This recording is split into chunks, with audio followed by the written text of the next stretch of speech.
Okay, welcome back to our Astonishing Swordsmen and Sorcerers of Hyperborea campaign. This is session 67. When we last left our heroes, they had actually pretty efficiently rescued, we'll say, Gunhilda, the daughter of the Sea Wolf.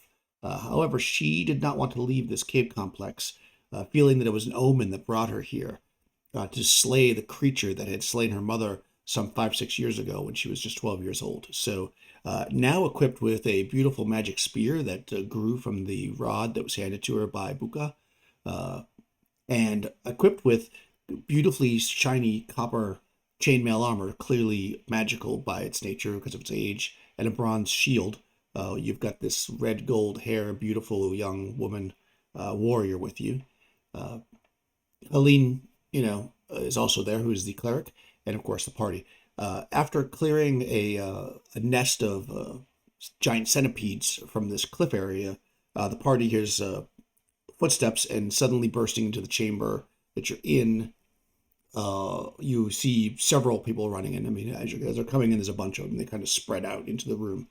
Nobody's surprised, so it's kind of like uh, one of those moments. And they come in, and the only person who you've actually had a conversation with, Chiet, as you remember them, uh, says to you, yells into the group, uh, "Ha ha!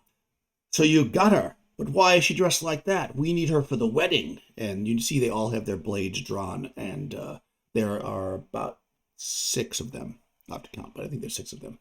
So before we get into any kind of initiative or any kind of moves or whatever, let's go through. You guys can intro your characters.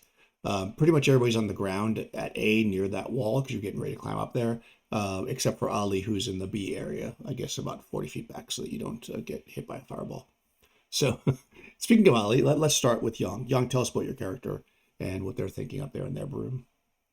Sure. So Ali he's been with the group for about 3 years after he bought a pair of armor bracelets from the party as they returned from Crystal Point. Um, Ali is an Ixian wizard who's well versed in witchcraft and wizardry, and right now he was able to use locate object to divine the whereabouts of Grunhilde as they searched around in this particular complex. So after encountering this cliff, he flew up there using his magical broom to be in that platform over that tiny cliff, and he has ducked down and he's flat against the ground at the moment to make sure that he's not seen. He's going to be staying out of the combat unless his involvement is necessary in this case. Right. A wizard is not one to run to the front lines, not one that lives very long, anyways.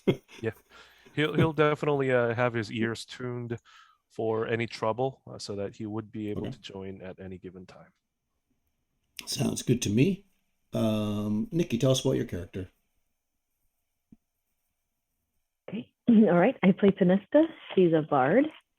Um, after much discussion with Buka over who we were or were not going to let in the room where we found the the little trap door, we found our way down here. Buka or Panesta's glad to find Brunhilde, as she does not like it when people are forced into marriages for any reason whatsoever. She thinks that's kind of creepy.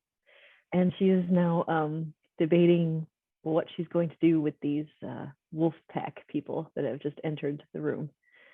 And that is Vanessa. Excellent. Rush. You've got a bit of a Viking background here. What does Revna think about all this and your situation? Revna looks at everything, and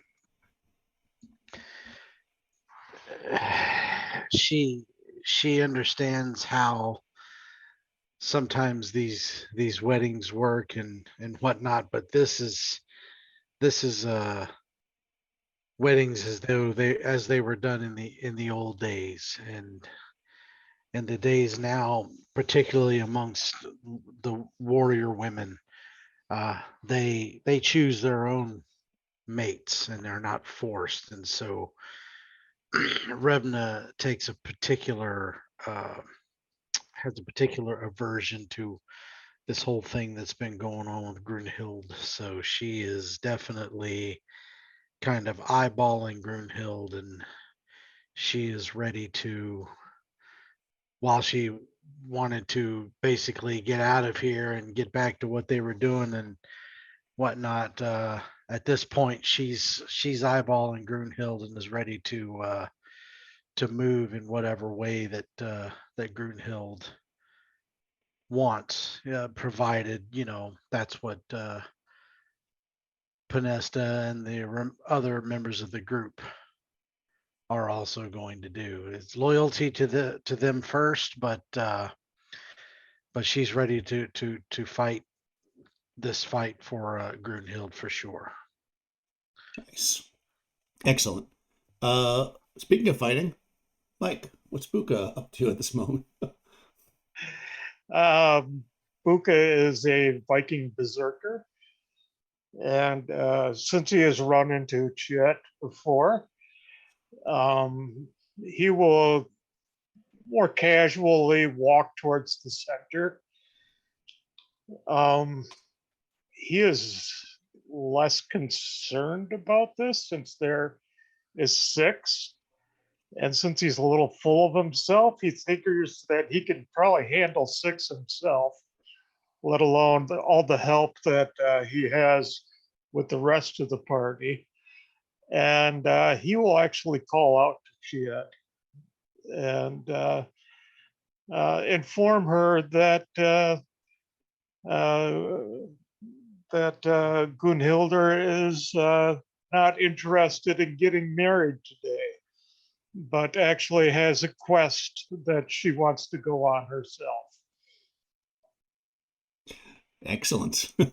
Yeah, Chet says, oh, she'll be on a quest, or rather the treasure at the end of a quest. And she kind of eyeballs. And Rowan Seach, Crystal, tell us about your character. Rowan Seach is a pyromancer. She she is not happy with the current situation. She's like, we wouldn't be here if you all wouldn't have taken time to argue about every single little thing. And she kind of shakes her head a little bit, and yeah, that's Rowan Seach. She's here now. She's here. She's in the moment. She'll figure it out. Oh, okay. Hold on. She used the cure wounds. All right. I just want to change that. All right. So I make character sheets for the NPCs. That way I don't have to keep doing rules. Okay. So I'm going to give you a breakdown to what you guys see as far as the enemies, because I didn't have the sheet open at first before we go into what's everybody going to do. Because clearly they plan on advancing on you unless you're going to surrender, which you certainly could do.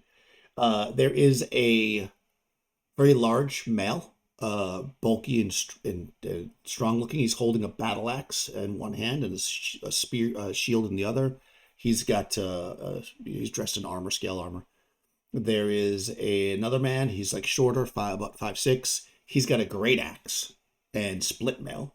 The Chet, of course, you've already met. She's wearing chainmail armor, beautiful chainmail, and dual wielding placatas. There's also a female. She is tall, almost 6 foot tall, probably an Amazon from what you can tell, based on her look. And she is actually, what has she got on for armor? There she is. She's wearing she's wearing split mail as well, it looks like. And she has a broadsword. Then you got another guy. He is in chainmail. He's got a flail. And he, seems like a pretty tough fighter. He is also tall, Viking. And let's see, there's 6 of these guys. There is another one with a 2-handed sword, also a big guy, 6'2". And that's it. That's all. So yeah, you got a bunch of them. They all have their weapons drawn. They look pretty vicious. I mean, that these guys are Viking, and that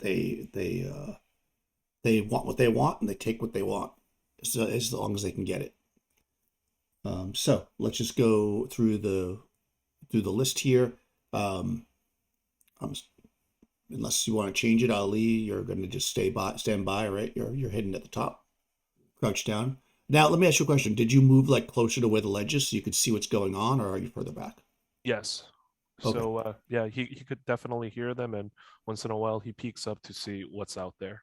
Okay, perfect. What is any of them wielding like ranged weapons? No, none of them have ranged weapons out. Okay. Yeah. Penesta, what is your plan? Spell. Okay, nice. Revna? Is there any place, do I think that I might be able to slip into a shadow and hide, or is that pretty much a no-go? I mean, they're kind of looking at you at this moment. The only way you could really go to get away from their view would be up over the ledge, which would put you basically out of the combat and up where Ali is. If you move to any of the walls, they're going to see you at this moment. Maybe when the combat gets more heated, there's a chance, but I think right now they're staring at you, so probably not. Okay, sounds At least good. not the first round. Let me look at one thing real quick here. Sorry. No, it's okay.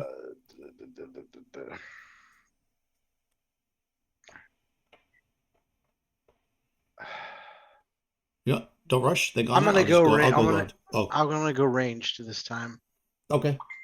Any particular target? You're just going to shoot the closest thing you see. Actually, I'm gonna. I'm sorry. What was that thing you said? Something charging or closest thing I see? Yeah, do you want to just shoot somebody just into the crowd because you don't really know any of them, or is there somebody based on what I said that you'd like to attack? I think that I'm gonna shoot at Chiet. Okay. Good. Booga. I'm getting naked. Nice. So you're gonna get. That should just entail pulling off your loincloth, right? And then boom, you're done. Why do I feel like this? Are you berserking at this point? Is that the plan? All right. Rowan Siege, what's your plan? Okay, so just to go real quick, there were 4 of them? There are, I believe, 6. If I count them again, hold on. There is 1, 2, 3, 4, 5. There are 6. Okay. Are all of them wearing metal armor? Yeah, split mail is metal. Let me see. Metal, chainmail is metal. Yep, they're all wearing metal armor. Every one of them. Okay, cool. How fortuitous. I'm gonna cast hate metal. Oh, nice. I'm going to do one on Chiet, who seems to be sort of the leader here. That's the Hyperborean woman, right? Yeah, okay, we can just do it. Let's roll initiative. When we get to you, you can tell me. Okay. Yeah. All right, so since you're, except for this, out of combat, Young, go ahead and roll initiative for the group. So D6 for your side. 5 for them. Beat a 5. Go on, Young. Or at least tie it. I roll 6. Oh, that's what you needed. Okay, so let's do this. Let me get my little thing out of the way. So this is the combination of running this plus BX. I always get the order messed up. Let's see. It's phase 1. Melee happens first at any half move. So anybody's moving into melee, which is just Mike, right? Yep. So Buka, pick a target. Go for it. Do you have a particular person you want? You just want me to roll randomly? Just randomly. Okay. I'm just gonna go in. You go after the 4th person, which is 1, 2, 3, 4. Okay. Yep. Slash. Bandit Just now. getting warmed up. Oh, that does not hit. Demi. Yeah, she is the one with a broadsword. So yeah, you're up on her now. So let me just make a note of that. So obviously she's going to attack you because you're right on top of her. Then missile fire. Right, where's magic first? I should probably move this so I can see. Missiles. Yep, missiles then magic. So missile fire would be Revna. Shooteth your arrow. Shooteth my arrow, or should I use the laser crossbow? I didn't even no, think that's up to about you. that. Whichever one you have. I'm gonna save the laser crossbow. Okay. for big baddies. So yeah, we're gonna go with the short bow. Nice. So it's just 3-2. So that's 1 now, 2 next round. okay. All right. I think I hit her. Oh, God. Yeah. Wow. It's true. Well, unfortunately, it's you shot her twice, but you only get 1 shot the first round. But that's unfortunate. That's the case there. But you Oh, still did hit it her, shoot though. twice? Yeah, you got 2. One's AC 2, the other one's AC -8, which would have been amazing. But Well, why did it? I only clicked I don't it know. once. I don't know. Maybe it felt like it. Does it take my attack rate? No. No. All right, here. Test shot. Right. Test shot. Okay, I must have clicked it. Okay. Yeah. Damn, so only Oh, the yeah. 2 counts. Well, Those that's fine. stubby fingers. Well, that's okay. It's AC2. That's still good, though. So AC2 definitely hits Chit. And you do 4 points of damage. 4 Very points. nice. Yep. Good. Yeah. Arrow sinks into her shoulder as she moves forward. Spells. Podesta. I'm gonna cast Paralyze. Ooh. Okay. How does that work? Let's see. They get a willpower adjustment. I can affect twice as many HD as I have caster levels. And Oh, I can target an individual or 20 by 20 foot area. I'm going to try to get as many as I can. So okay. drop it. 20 by 20. You can probably get all of them with that. Okay. So what level are you? I am level 8, so I can affect 16. 16. And I'm assuming that I didn't read the spell, but it affects the lowest hit dice first. Is that correct? Yes, we use as an area effect. The 2, lowest 3, HD creatures are always affected first. 4. I'm sorry, they make a sorcery save adjusted by willpower. Okay. So you could do 16, right? Correct, 16 16 hit HD. dice. Okay. All right, good. That's very good. Okay. Let me do their saves. Let's see. First one. Let's roll and then I'll see if it's debatable. I'll check at 6. That's going to be a fail for sure. Second one. Natural 20, so they're gonna succeed. Okay. That's better than being on an attack. Third one's gonna be actually Chiet. She rolls a 12. What's her save? Her save is 15. Nope, but she fails that. So she's got an arrow in her, and now she's paralyzed. And finally, the last person fails as well. Who was just starting to foam at the lips a little bit, but unfortunately, so now he's extra pissed off. All right, cool. Is there any effect that will make them come out of this, or it's just a time thing? Its duration is, I'm just getting the spell back. I got it right here. Duration is 1 turn per caster level, so 8 turns. The Okay, spell that's can be not bad. negated. It can be negated by dispel magic, dispel phantasm, or remove paralysis. Okay, so in other words, if they get attacked, they don't come out of it. It doesn't say that. Yeah. Okay, yeah, that's what I'm asking. Yep. Okay, cool. And then finally, that's because crystal spell's about to go off. So, Yep. All right, which ones are you targeting, Crystal? Do you know? You want me to go through you again? I was The only one that definitely you know by name is Chit. You said you were doing her for sure, right? yeah. And then there was a Hyperborean woman. Was that she it, or was that someone else? No, there wasn't Hyperborean. There's a Amazonian, and the rest of them are either common or actually Chit is a hack blood pick. Okay. Some of them are picked. There's another pick right next to her with a great axe. There's an Amazonian, but that's it. No Hyperboreans. All right. I'll take the Amazonian and then the last person who's actually still up. Well, you don't know who's affected by her spell yet, because it's all happening at the same time. Okay. So we got Chit. Did they get a saving throw, or how does heat metal work? No, I don't think they get a saving throw. I think it just affects them. Metal objects for every CA 5 foot per square, equivalent to 1 small creature or 1 medium creature for every 2 levels. Okay, gotcha. Yeah, So no, they you don't. are They don't get a saving throw, and if they have any like cloth or leather or wood or anything on them, it'll start to smolder.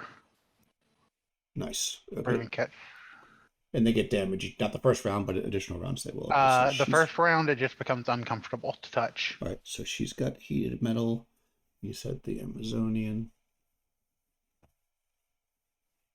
This is good that all happened before they got to move, which is nice. Okay, so the Amazonian, which is Demi, which is actually the one that ran forward on Buka. Or that Buka ran forward to, I should say. No. Yeah, the Buka attacked. So the one you attacked is I mean, she's hot. And then you said 3 people? Yeah, and then the last one, if there's no one else that looks important, then I'll just pick a random one. Okay. Yeah, I don't know that they would seem important. Any of them would seem any more important than any other. 1, 2, 3, 4, 5, 6. So number 6. Oh, who also happens to be somebody who's paralyzed. So that's going to suck for them. All right. Cool. So round 1, they don't take any damage. Just remind me each round how much damage they take, please. Okay. And now they're going to get to go. They are all going to do melee, the ones that are actively moving. Anyways, and since they don't necessarily have a target except for the one that's in front of Buka, but she's paralyzed, I'm going to roll randomly to see who they target. Oh, I'm sorry. Your side gets to go too, though. You have 2 more melee people. I forgot. Helene and also Gunhild would have run for it. So Helene's going to target number 6, which is Helgi. Let me do an attack for her.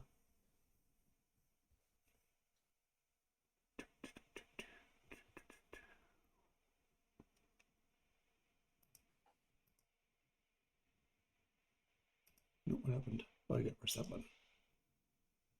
I'm going to say that hit. For 9 points of damage. Or 10 points of damage, I should say. But -1 because they got chainmail armor on. Okay, boom. Helgi is injured and paralyzed now, and Helene is on her. Helena. And then finally, Gunhild is attacking as well. She's attacking the same person. Apparently, they are like-minded.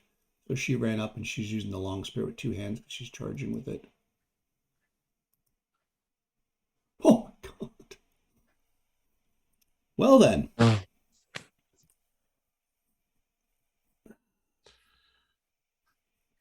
Okay, that's cool. All right, yeah.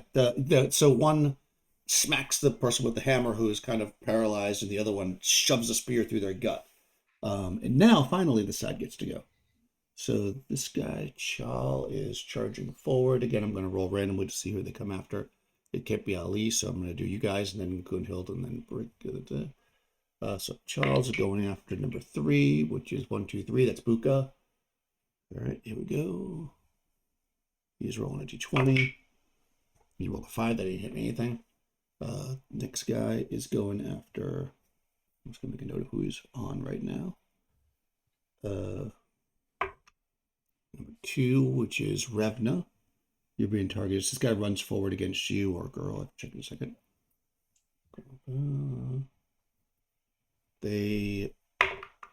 Oh my god, they roll a 1. So that's unfortunate for them. They're using a footman's flail as they run forward. Rush, roll me a d12 to see what kind of fumble this person does as they try to attack you. Oh, sweet.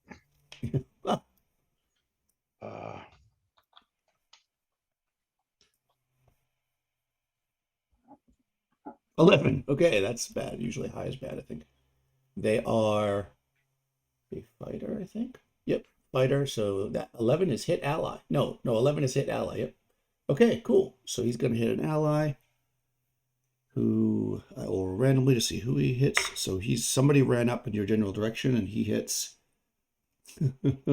himself because I rolled. It can't be that, so I'll just take the next person, which is the Helgi. Boy, Helgi's really getting smacked.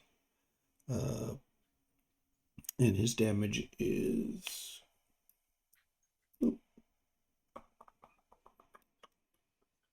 D10 plus 3. Hell yeah. Okay, 7 points damage. All right, so Helgi, who is one of the paralyzed people, is looking very, very, very bad right now. And finally, there's the Nope, that's it. There's only no. Demi can also attack. They're heated up. They're on Buka.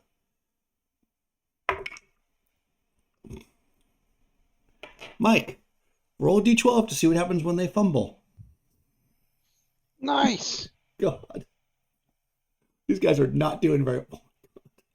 Okay, Dad. this is good. Well, they are also a fighter. Oh my God, that's too funny. Let's see. I should trip fall. Okay, so they run forward to attack you. If it's a fighter, there's a 1 in. Oh, hold on.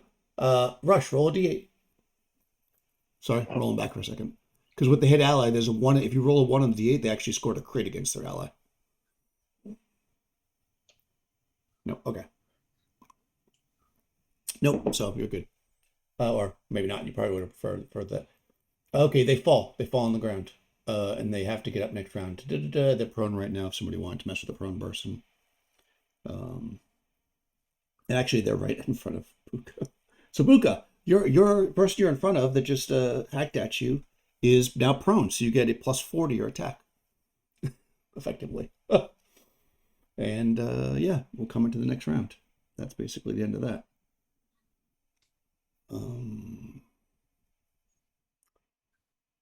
Okay, so let's sorry, we have a lot of bad guys here, so I have to figure. Although some of them are now inactive, so that makes my life easier in some ways. Let's go through and see what everybody's doing. Ali, it looks like it's going pretty well for your side. What would you like to do? Yeah, he comes down from the ledge riding on his broom. And, you know, oh, wait, the battle is still going on, or are they all Oh, restrained? heck yeah. Oh, no, Okay. no. There's 3 that are actively fighting. It's just that 3 aren't. 3 are frozen in place. I gotcha. Yeah, Ali casts Charm on their leader, which would be Chet. You're gonna have to expose yourself to do that though, Yeah, and you can't move and cast a spell at the same time. I gotcha. So Well, you could like sit up and try to do it from there, but you won't be able to fly down and do it. Yeah, he'll do that. He'll stand up Okay. and cast Charm and basically say, Perfect. Chet, Okay. Chet, give up your pursuit. And, you know, All right. Let's do yeah. initiative before we do all that though. But yeah, Sure. magic spell, charm, no problem. Vanessa.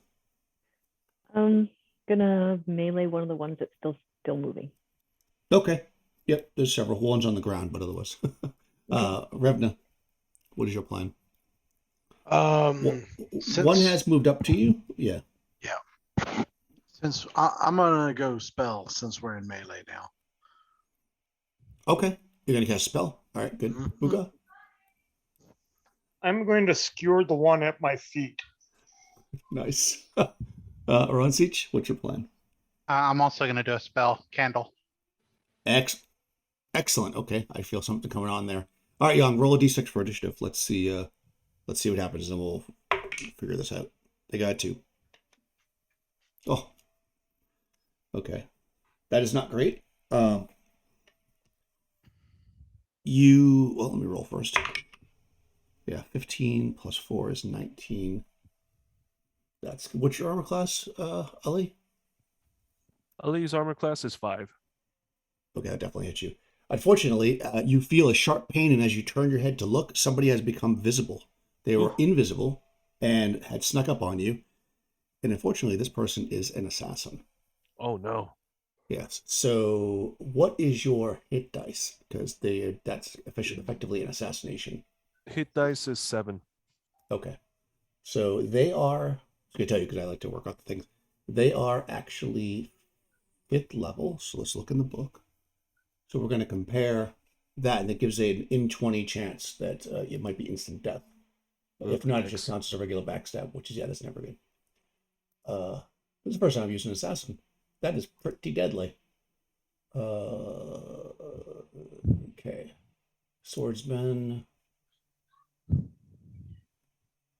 Thief subclass. Assassins. Okay. So chance to assassinate, 5th level. If they're assassinating somebody who is 7th level, that's a 6 in 20. So I'll roll it and roll 20. So we can all see it together so we can so 1 through 6 basically, it's instant death. Otherwise it counts as a backstab. Oh, Woo. God. Now's the time to roll a natural 20 where it doesn't hurt you, right? Okay, so it's not Nice. that, but it does do triple damage, though. Okay. Yeah, that And may actually kill him with that triple damage. oh my Who knows? God. Yeah, well, he's only using a dagger, thankfully. All right, so his dagger does plus d4 plus 2, and then tripled. So let's see. 2 plus 2 and tripled is this is me doing math today. So 4 tripled is 12, right? Okay. Yeah, 12 points of damage. he's, And oh yeah, go ahead. yeah, he's standing.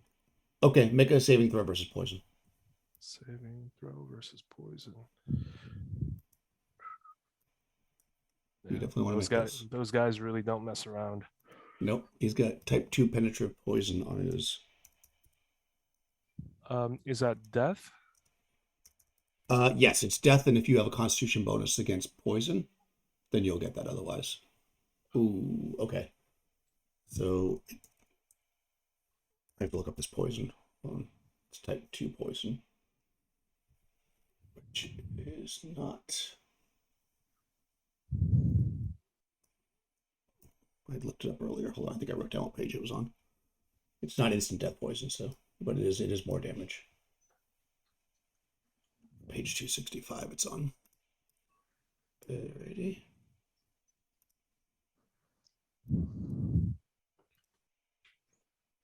Page 265. It's much easier to fight bugbears. Okay, time to onset is 1d6 rounds. Oh, hold on. Okay, no, you get a modifier plus 1 to the saving throw, but that wouldn't have helped you. And it does an additional 3d6 hit points of damage. So you can roll a d6 to see how many rounds it takes before this takes effect.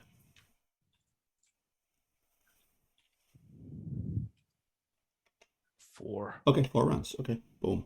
All right, so in 4 rounds, you're going to take another hit of damage. You can feel the poison coursing through your veins. You don't know. I mean, you don't exactly know how many rounds, but you know that like this is gonna sting at some point.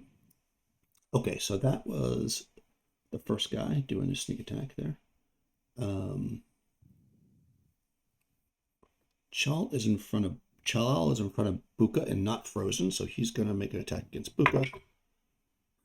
He rolls a 2. Wow. Let's see. Demi, who is going to take damage this round, I know, but hasn't yet. It also in front of Buka. They're not all in front of Buka. This guy's in front of. Oh, he's on the ground. He had to stand up last round. Now he's a little embarrassed, so he's going to try to swing at Buka because they went first. So of course he's gonna. Of course he rolls a 5 and doesn't hit you. And finally, in front of Revna is this guy. 7 is probably not going to hit you. What's your AC? My AC is 4. Okay, let me just go take a check here. This guy is. He's a 4th level fighter, so he's I doubt it hits you, but let me just check. He rolled a 7. Let me just look at his bonuses. This is Gormel. He is attacking with the flail.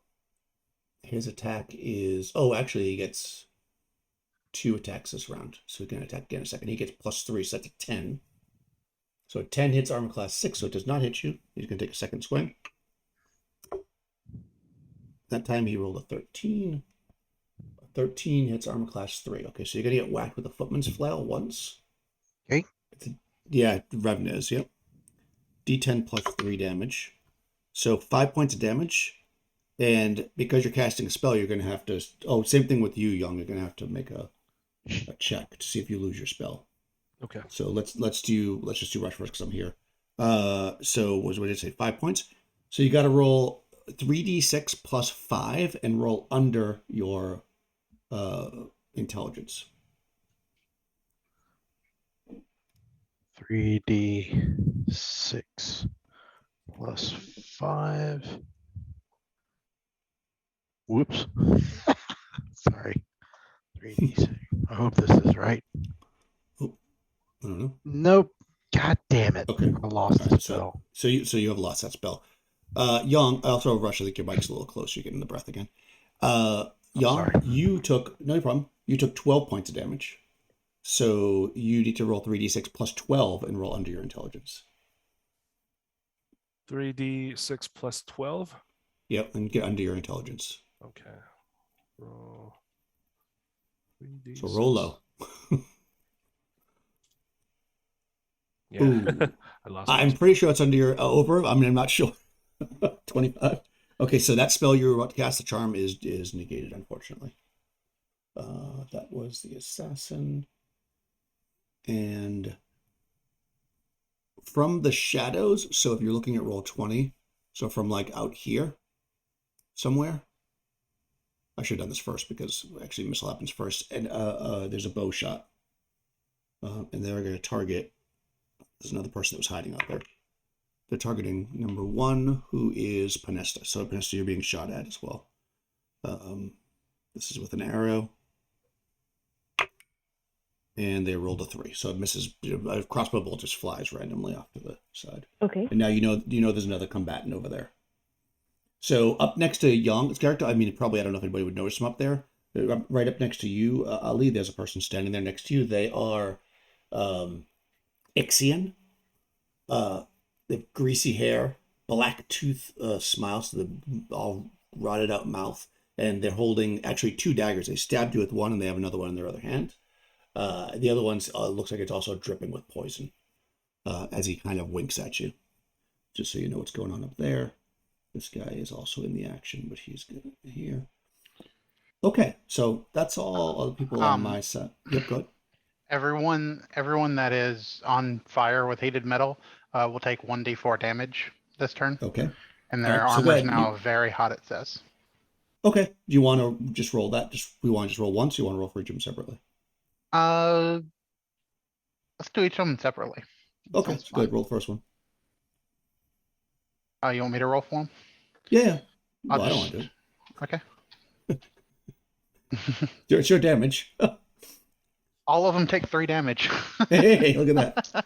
All right. So because, I mean, they all have damage reduction with their armor, but they're clearly not going to get that for this. So I'm not going to look that up. I'm assuming that's the way it should be. So that's the. Oh, also, I keep forgetting that. Oh, no, you guys haven't gone yet. You still have 2 people on your side that haven't gone. All right. So back around to you guys. So all the melees happen first. If you would like, Yang, if Ali does have a weapon, you could attack because this would be the second phase effectively for you, but after they go. Just remind me. Oh, but they just went though. So you could actually attack if you want with a melee weapon. If you don't want to do that, then you just go in the next round, whatever you want to do. So if you want to make an attack, you can attack this guy. Could I move? Or No, because the movement phase is already gone by. Okay. Yeah. If that's the case, then I'll definitely try to. Actually, no, you can move. You Okay. can move. I'm sorry. Yeah, it hasn't gone by for you guys. Yeah. All right. Ali was, he's holding on to his broom at all times. Mhm. So he's gonna hang on to that and basically fly away from the guy to the upper side of that area. So he was Okay. around here, but he's just placed some distance away from the guy by still remaining about 15 feet or 20 feet above the ground compared to the floor at A. And he's moved to the other side. Awesome. Yeah, you definitely can do that. Okay, so you move. That's cool. Panesta. If I was doing melee, Yep. okay. Let me just got my dice. All right, good to go. Who So are that you hits. attacking? Oh, I said one of the ones that was up. So So there's two in front of Buka. There's one that is being pretty easily killed by Helene and Gunhilda, and there's one in front of Revna, who just hit Revna with a flail. okay. I Which hit Revna, Okay. the one with the flail. I hit armor class 3 That hits. with the 12. Okay, and with my long sword. 11 points of damage with that. Oh my god. Okay. All right. So that damage reduction. So 17. All this metal armor is nice because it's nice because it's not nice for you because of course they're getting damage reduction. But if you guys are wearing metal armor, it works for you too. Revenant, like Ali, you could, if you want, you could if you had a weapon out anyways. If you want to try to make an attack against this person in front of you, you could certainly do that. Or you could, I guess, retreat if you want as well. But there's nowhere really for you to go. I don't know where you'd go if you were trying to retreat. So you lost your spell. That happened in the early part of the round. Did you want to do anything, Rush? Anything you want to do, or you want to just wait? Is the spell gone for good? Like, Yep. do I have to rest now? Okay. Son of a bitch. Yeah. Okay. Is the assassin still up? Yes, but you don't see the assassin because they're up on top of the cliff, unless you want to go up there. The assassin's basically, are you looking at the Roll20? You guys are basically all like right in this general area. But the assassin's up here on top. And of course, this is a cliff, if that's not obvious. Yeah. Yeah. You see Ali shoot across the sky. You do see somebody up there probably because, although they probably would have stepped back into the shadows. If he's able, he's going to shout, "There's an assassin up on top of the ledge," so that people would be aware as he's flying. Yeah, well, I had a way to get up there, but I just lost that spell. So,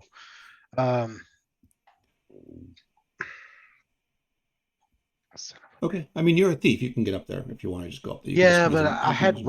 I had wraith shape and I lost it. Nice. Oh, that sucks. Yep. Oh, So I love when awesome spells are used too, so that's a bummer. yep. Damn it. I'm gonna cast. Well, you can't do it now. If you want to cast the spell, you have to wait the next round. Oh, Because basically you got hit. Still the same round. You lost your spell, but because you had a weapon in your hand, if you want to attack the person standing there, I'm just allowing it. okay. If you don't have a weapon or you don't want to attack somebody, that's fine. Well, the weapon I had was a short bow. Do I have Oh. do I have to make a short bow attack? Yes, you'd have to shoot somebody with a bow. Yep. And not the Okay. person in front of you, clearly. All right. You could- I'm gonna keep focusing on what's her name then, if I can, and I'll get Okay. 2 shots on her this time. Yep, go for it. All right, cool. I got confused as to what. No, it's fine. This is like a thing that I do. It's really kind of a house rule. If somebody loses their spell, usually in the first phase, I usually let them still make an attack because I'm nice. I'm the nicest person. So I hit AC -4. Oh my and God. -3 Well, those Percent. both hit clearly for 7 points total. for 7 points. Excellent. So that is actually 4 and 1, so 5 because I get damage reduction for the armor, which I always forget, so I'm trying to keep track of. Okay, yeah. She seems to be frozen, and smoking slightly as you shoot 2 more arrows into her. Okay, Buka, who's been thirsting for blood here. Yes, I'm laughing crazily as Nice. I smack the one who was at my feet. Right? Yep. He got up. Yep, they got up. Yep. Okay, I will double smack him. Nice. That's the Amazon woman with the. The first one hits for sure. Second one, her armor class. Nope, misses the second one. Okay, so yeah, 12. You hit with the good one. Yeah, she stands up and you whack her very, very hard. And you see that her armor is smoking a little bit. She seems very upset about that. She wasn't the one that wasn't she paralyzed? No, she's not paralyzed. Oh, she wasn't? Okay. No, she tripped. That's why she didn't get to go. Okay. Yeah. There's actually 2 by you, and but the one that was on the ground is no, Chet was paralyzed that you had the talk with, but you actually didn't get to her before she was paralyzed, and then somebody else charged on you. Okay. If that makes sense. Yeah. Yep. Sorry. Nope. I was confused. Yeah, there's a lot of people going on, and you don't know them all, so I'm just kind of roughly explaining what they look like because you wouldn't necessarily know. Okay. And finally, last but not least, Crystal. Rowan Seach is going to say, all of you better run away or you'll all experience the flames of hell. And she's going to cast Candle. Oh, trying to intimidate them? Okay. Yes. Make I mean, these guys are vicious Vikings, so it's going to be an extraordinary test of charisma. Okay. Well, so what's your charisma? Trying to find it on my character sheet now. 14. Okay, so 8%. Give it a Okay. shot. 8% will definitely do something. Either make them run or set them back with a penalty or Oops. something. No. No. All right. Yeah, they don't hear you or they're just not having it. And yeah, but the candle lights up and there's more light in here now than there was before. So there was some effect, right? Yeah. Cool. That's all going on. Okay, that's the end of that round. Let's go back here for the poison. Your two warriors didn't go yet, so let's have Helene whack this person with the Goodhill's moving on to somebody else, I think, because Helene's probably going to finish this person. Watch, she'll miss now. Yeah, she misses. So you got this, and she runs to Goodhill, charges at a different person, having got the Viking battle lust in her. She charges at Shit, who basically is starting to smoke now and can't move, but she's about to get run through, possibly, by a spear-wielding Valkyrie type chick who gets 2 attacks. Yeah. Yeah. So she jams a spear through, pulls it out, jams them again, and you can see that that the eyes roll back in Chiet's head, and they are clearly dead. There's blood dripping from the mouth, but they're paralyzed, so I guess they're still or because they were talking crap, right? Chiet has fallen. Wow. All right. That's the leader too, so that might actually, including your fear thing, I might have to make a more. I'll check here in a second. Well, coming into- sorry, I was just the whole time I'm waiting to go. Well, shit. Nice. Okay. Fantastic. All right. So currently one of them is down. So just as you can all tell now because people aren't moving. There are 2 of these warriors who seem to be frozen by Penesta's spell still. One of which is barely standing. Actually, hold on. She's actually effectively helpless. So that shot should have just hit. So you know what? Helene killed that one. I think if they're paralyzed, they should just be helpless, right? You don't have to attack them. So she's also down. So Helene's batted the other one on the head. So effectively 2 of them have dropped. You've got one that is frozen by the doorway that nobody's messed with yet. That is the very first person, which is, if I can find my mouse, I would tell you. I have so many NPCs that I have multiple pages I have to go through. The Viking, big tall Viking with a battle axe and scale armor and a shield. He's basically standing in the door like this, still frozen. The other 2 people that were frozen are both dead, though their armor is smoking. But one of them is fighting Buka, whose armor is smoking and still moving. And then you have 2 that are not affected by any spells so far. You've got an supposed assassin that you guys can't really see because, of course, they step back into the shadows as soon as you flew forward with the broom, Yang. And I rolled and they got the hide shadows. And then there is somebody apparently by the doorway because a bolt shot from a crossbow shot in last round, but you can't see them because they're also out of the light. They're standing in the dark. Unless somebody has a way to see in the dark. So, that being said, hopefully that all made sense. And ask questions if not. Ali, you're in the broom. You're kind of up in the corner. What would you like to do? He speaks Ixian because he's an Ixian witch. Mhm. And he says, we're surrounded by these Vikings. We're in a foreign land. Why do you fight with them? Why don't you just simply join us and survive? Because if you return like this with your leader dead, you know what fate awaits you. Just drop and join us.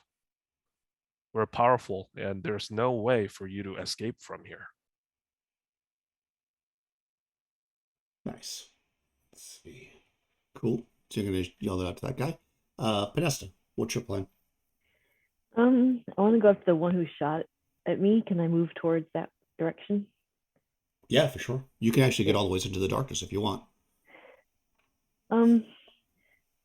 No, I want to move that direction, and I want to, as I'm doing it, like be pulling. I'll put my long sword, sling it over, and be pulling out like a torch or something. Okay. Okay. Yeah, absolutely. How about Ravna? Spell. Nice.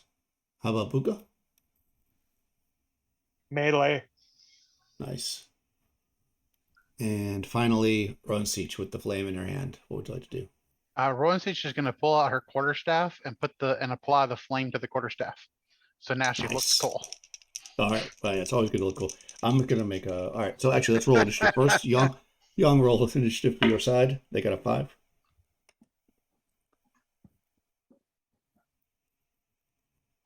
Oh, all right. They're going first. Okay. So before anybody actually moves or whatever, so you guys still have all this going on. So Chal is on Buka. He's gonna. Actually, let me delete the people who are dead because I don't need their sheets anymore. Actually, I'll leave their gear just in case you guys want to loot them. Making space on my my sheet here, so it's easier to see. I mean, not that you guys would ever loot anybody, but you never know. All right, Chal, 4th level fighter, half-blood pick. He's got a great axe, and he is. Oh, he should have attacked twice last round, but he didn't. So anyway, so he gets 1 attack because we're back on a 1 attack round. Mike, roll a d12 to see what happens when he fumbles. That is my 3rd fumble. Wow. Oh man. I'd rather 6. you quit winning initiative. Yeah, that's true. All right. Well, unfortunately, that's just a bad miss. So at least you didn't get hit with the great axe because the great axe would suck to get hit with. All right, cool. That's true. Probably that would be effective. Okay, that's that guy. The person over there is frozen. The other one that you just hit with I can't remember what weapon they have. Debbie, the one that you just hit the Amazon with the broadsword is now going to swing at you with her broadsword, Buka. Oh, that's the opposite. She just rolled natural 20, so I'm going to assume that hits. All right, so it's a broadsword, 2-handed, of course, because she's fighting the berserker. You can't. Whoa, is that the damage for the people? Okay, perfect. I'll apply that in a second. D6 to see what kind of crit it is. Let me do it so it rolls. 2. So 2 for a fighter and a crit is +2 damage. All right, so she's rolling the D8 D10 rather for the broadsword. All right, broadsword. Yep. Oh, 10. 10 plus 2 plus 2 is 14 points of damage from a broadsword. Out 2-handed by an Amazon. And she cuts you, and then she says, "I may take you for my bride." Yeah. Because she's an Amazon.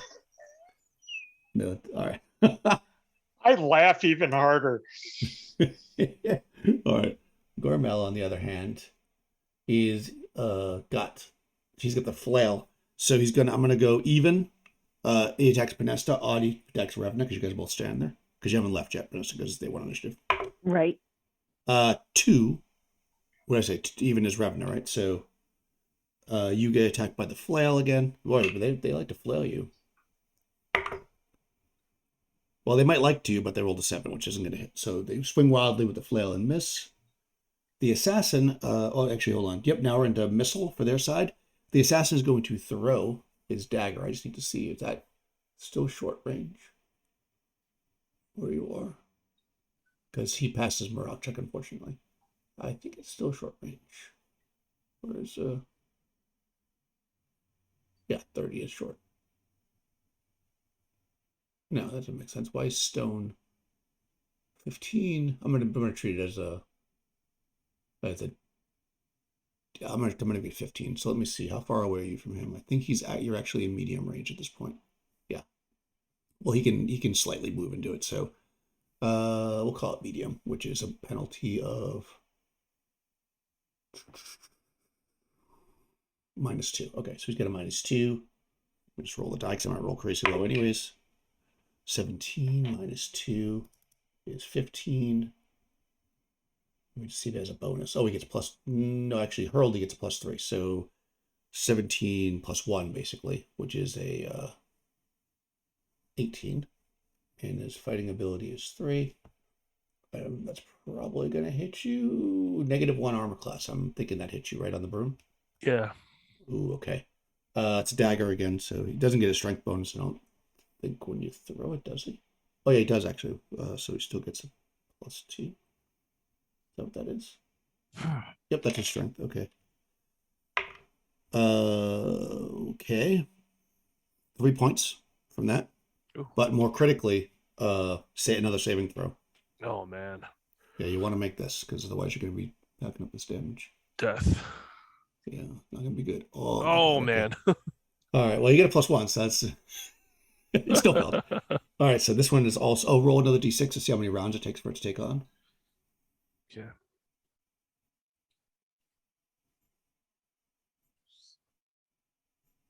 Oh, okay, that's basically this round. So it's going to be right away. 3d6 more damage. Oh boy, you're going to need healing in a second.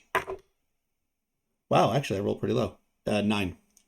Okay. Let's see. Yeah, that drops me to -1. Oh, okay. All right. And So you, I'm falling down like from 15 feet onto the ground too. yeah. I'm losing. You know what though? I mean, you're on a broom that's magical and intelligent. I'm gonna say the broom will probably lower. Like it feels you start to go. I'll say the broom will cushion your fall, so you won't take any damage for that. Okay. If it was like a non-intelligent thing, then you probably just fall off of it. But it's a magic broom, so it's probably gonna like feather fall you down. It's only 15 feet, so we'll say no damage from falling. So you're at -1. You won't bleed out. You just hit the ground, basically. Unless basically your party loses and they come over and cut your throat, you're probably all right. At least for now. Or if the assassin makes their way over there. Okay, so that was not, and then finally from the hallway, another missile shot at you, Panesta. Okay. Yeah, this person is targeting you. This another 17, 17s in a row. And he's not quite as good of a fighter. His fighting ability is 3, but he does get +1 with the crossbow, so that's 18. That hits armor class -1. Does that hit you with your Oh yeah. supersonic gun? Yes. Yes, it does. All right. You guys are also armored up now. Maybe not all of you. Okay, so crossbow bolt is going to do d6 +1, it looks like. 7 points. 7. Okay. Not the end of the world, but yeah. So you're hit. So everybody's gone on this side. Now we're back around to your side. Well, this is a long round with all these people attacking. Sorry. So who was doing a missile fire from your side? No one. Oh, was that your intention? No. What were you doing? You're pulling a torch for right, Panista? Yeah, I'm going after Ali's, that guy. Okay, Ali's down, unfortunately. Revna is doing a spell, right? You didn't get hit, so you're good. Buka, boo, boo. Okay, it's all spells. So Buka, you go. Melee.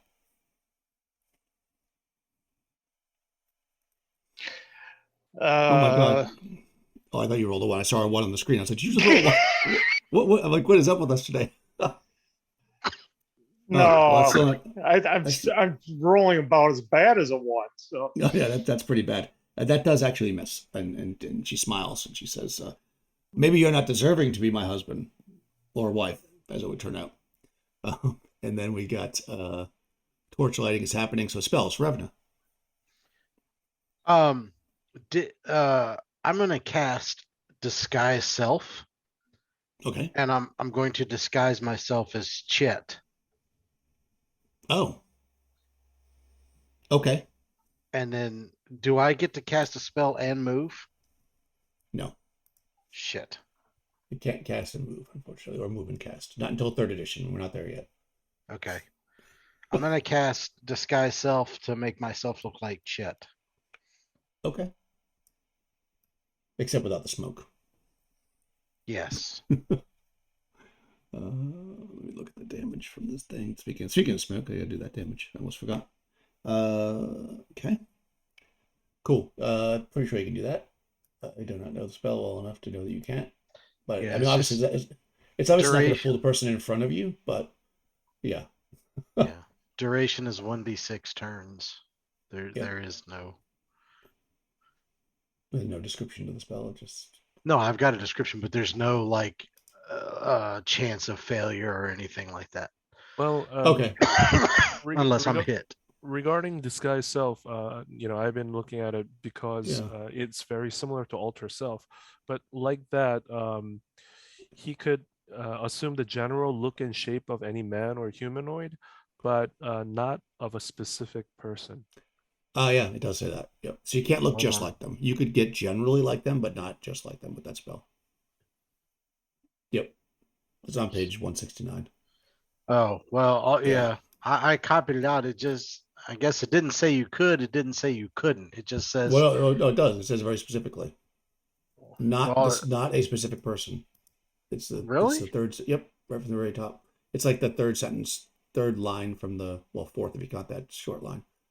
Fourth line, right? It says I must have the somehow sentence missed is that. he can also assume the general look and shape of any man or humanoid with which he is familiar, though not of a specific person. So Chet would be a specific person. Well, So I if you want to get copied. close to it or no? Well, I cut and paste that from the PDF, and I guess that sentence got missed. But if I can't assume her, I mean, being a thief, being able to disguise, I was hoping to disguise myself as her. If I can't do that, then it completely blows what I'm trying to do out of the water. Okay. So would you like to do something different instead? Yeah, I actually Okay. would. Okay. And I'll need to fix this spell description. Um, No worries. What would you like to do? oh, Or do you want to fuck. think about it while Crystal goes? Think about it for 1 second. I'll come back to you. Yeah. Run Siege. You moved your candle. Is that all you're doing? Yeah, I don't think I can really do anything else this turn. Okay.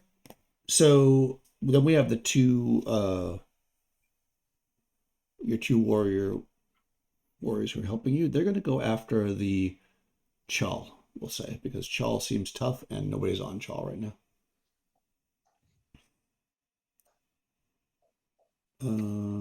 Where are you, Chal? Your armor class is 3. Okay. So both the NPCs will go after Charl. That hits for 9 points of damage, and then 2 attacks with the spear. I'm gonna do it all at once. Negative Oh my 11 armor god. class. That definitely negative Oh my 13 armor god. class. Yeah, she's pretty tough, huh? All right, so okay, so that's a total of 20, no, 30, 38 points of damage, right? That is, yep. But -3. So yeah, both of the ladies run up and they completely crush Chal into the ground. Wow. Who hits Yeah, negative 13 AC, and that's not even the max. good Hild. That's crazy. Yeah, she's yeah, and you guys were gonna try to capture her. No, it's because she has that magic spear, obviously. But she's pretty tough. So yeah, so this one of them drops. Rush, did you figure out what you want to do? Or? Yeah, I'm gonna cast invisibility. Nice. All right, you disappear. That's nice and simple. Shoop, gone. Yep. Okay, so as we're finishing up this round, effectively, Vanessa has run forward, and you see through the torchlight. Actually, do you know what? Yes. Make a perception check. You run out there, and you know what? I'm just gonna say high or low. Oh, low. Okay. You run out with a torch, and you look, and you don't see anybody, and then you just think, I haven't lived this long without looking up. And you look up, and you see hanging upside down from the ceiling a man with a light crossbow. Ah, He okay. seems to be stuck to the ceiling by his feet. Okay. Okay. So yeah, you see him. So coming into this round, Ali, unfortunately, you're unconscious. Panesta, what would you like to do? I have my torch in my hand, so I will grab my sword and I'll just do a one-handed longsword swing at this guy hanging above me. Okay. Definitely do that. Rafna, you're invisible. Where would you like to go? I'm gonna immediately start scaling up to where the assassin is. Cool. Nice. Buka, plan. I'm just going to angrily yell and smack the Amazon. Nice. In And other words, he's going to do Viking things. well, you got a Viking against an Amazon. It's a pretty good fight there. And Rowan Siege, what's your plan? Rowan Sage is gonna run up the hill. Okay. Mike, how many attacks do you get per round? Who? Mike, too, I think, right? Yeah. Yeah, he gets to. If you are ultimately the fighter really gets really good as you level up too. Like the other ones have a lot of skills because like Gunhild, because she's got Grand Master of the weapon right at her level, she gets 2 attacks with the spear always, which is pretty damn good. But I think Mike gets it when he's berserking, right? Or maybe just because you're level. I'm not sure. This is my level right now. Yeah, I It's only pretty see awesome. one. I only see one attack from Mike for the previous round. No, there should be. no, don't you have 3 too? Because you're what level are you? 7. Yeah, and you are you're a master. You should be getting 2 every round. Yeah, so you did miss an attack. Thanks for putting that out, Young. I thought he just got 3 every 2. Okay, you can make another attack if you'd like, Mike, because you missed it. Oh, I thought I rolled twice. Oh, well, Oh. you were Well, now taking I'm it even easy on more me. angry. Yeah. All right, good. Well, you can make 3 attacks. Well, next hold round. on. I'm not a master of the bastard sword. That's the problem. Oh, you're not a master. Okay. yeah, That's not fine. of the bastard sword. Okay, that's the reason why. So then it's 3-2 because Yeah. of your level. Yeah. Yeah. Okay, that's right. I thought so. All right. So all that being said and done, and all that. Thanks for pointing out, Young. Because Chal, by the way, one reason why she ran over to Chal is because in my mind it was how I had him. He was right, kind of over there in the corner, kind of over in the corner. So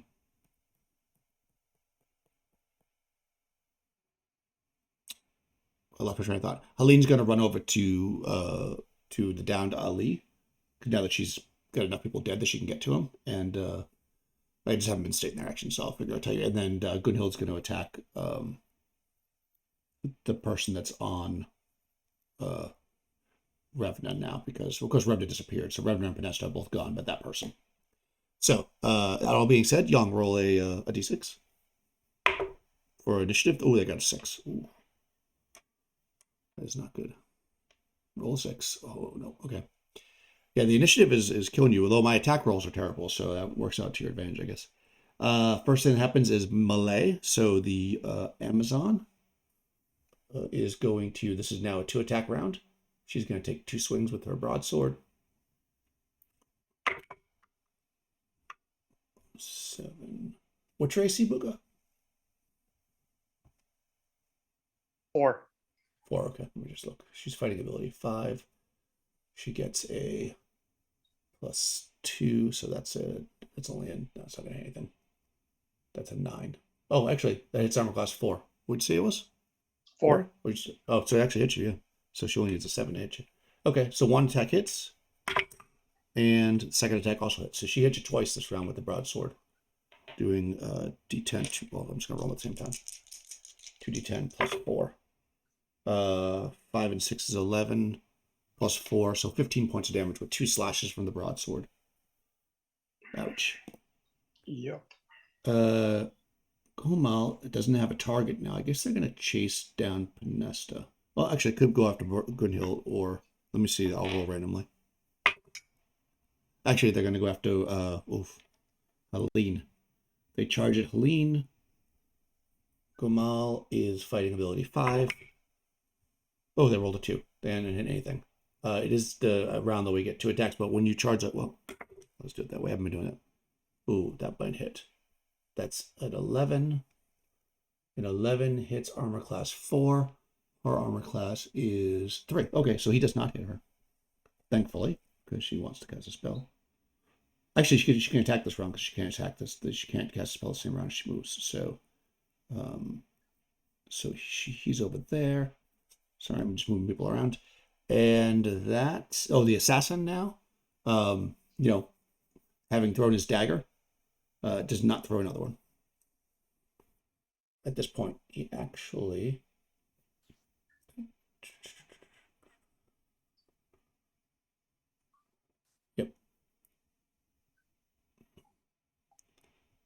checking something. Okay, yeah. Okay. He did that. And the guy with the bow is going to shoot Pinesta, or try to.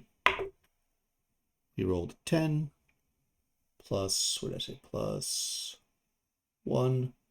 His fighting ability is 3. That means he got an 11, so hits armor class 6. Does that shoot Pinesta? Nope.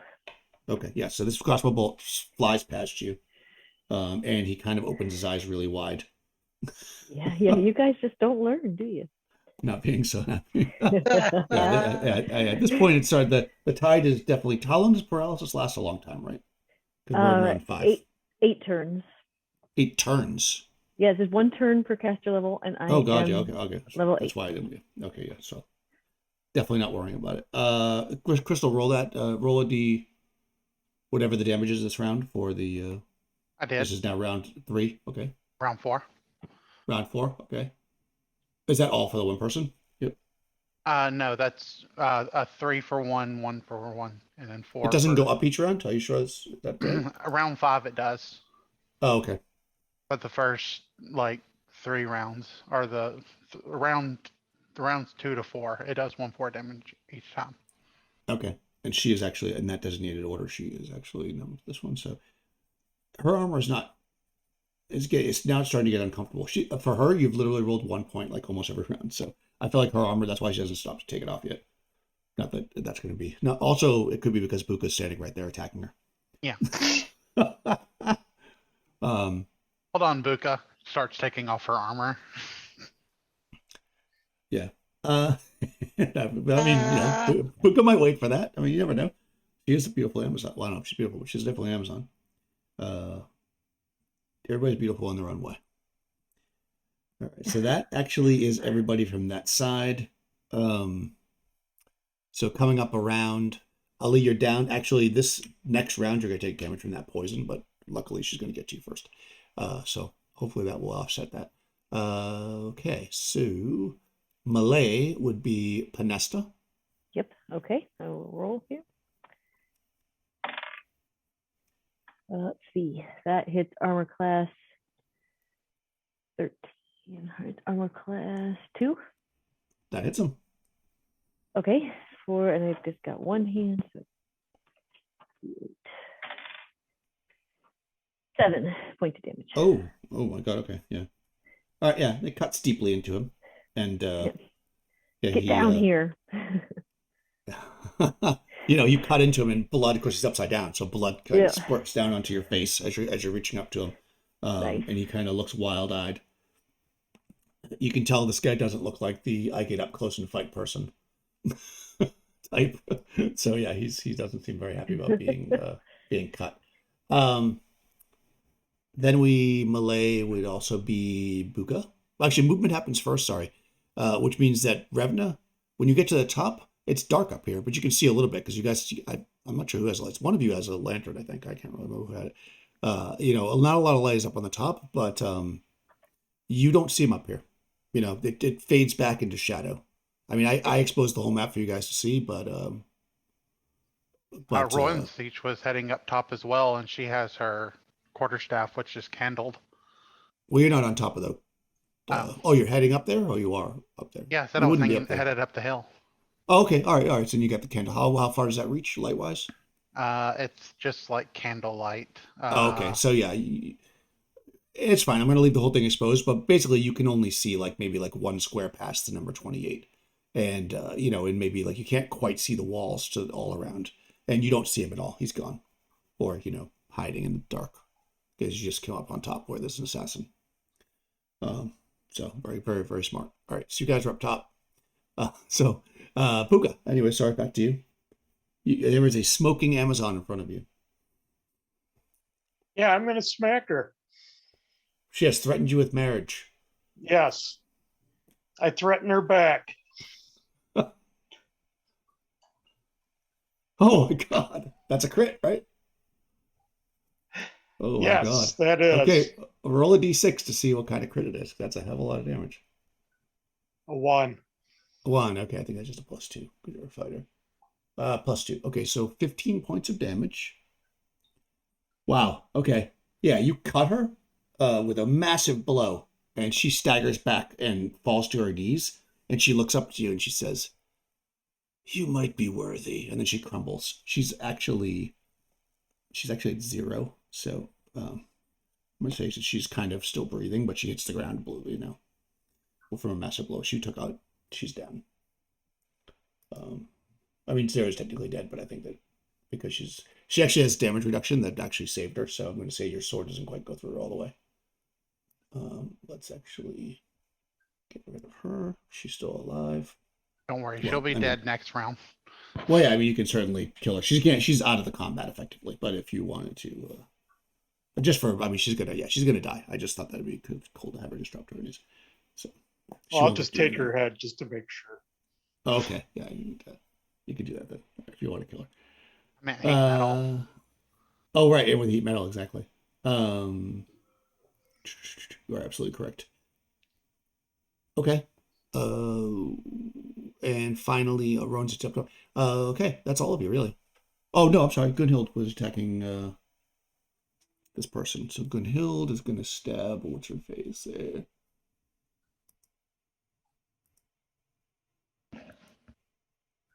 Yeah, okay. That's good. That's pretty good damage. Yep, Gunhild takes out the one that ran over to Helene. Freeing Helene up to do her spell, which thankfully they didn't hit. Which I'll do now. Helene is doing a cure moderate wounds on Ali. Whoa, there you go. 14 points of damage healed to you by the cure moderate wounds, young. Ooh. And of course, you start back at 0. That's how I usually do it, anyways. I'm not sure how that's supposed to work, but you're only -1 anyways. That doesn't really matter. So yeah, you sponge back up. Unfortunately, at the end of this round, you're taking that poison damage, and she can't cast 2 spells, even if she had, unless you have some way to. I'm assuming that if you had a neutralized poison spell, you would have cast it. So I'm assuming you don't have. And that is the end of the round. So currently, 2 of your. I think I have one more round because I moved on the second phase of the first, the same turn that I got poisoned. So I think I'm on the 3rd round after that. Yeah, I'm not going to roll it now. It's going to happen the next round. Okay. We have one more round. I've been flipping them every time we go through a round. You are on the last round before you because what round you actually got hit the same round that Crystal cast heat metal. That was all at the very beginning. Right. No, the round, yeah. So whatever round we're at, but you have one more. I have a little thing that I use here to time things. So I just flip it every time we go to a new round, which we're on now, which means you're at 0, which means it's going to happen this round. But luckily you are up. It will almost certainly not kill you, but it might put you down again. We'll deal with that though when it comes around to after we decide what we're going to do. So just to set this current status, up top we have our invisible Revna. Looking around, you don't see the assassin up here anyways. We have non-invisible Rowan Siege with the light source, who does not see the assassin either. Down below we got Buka, who just slayed the Amazon.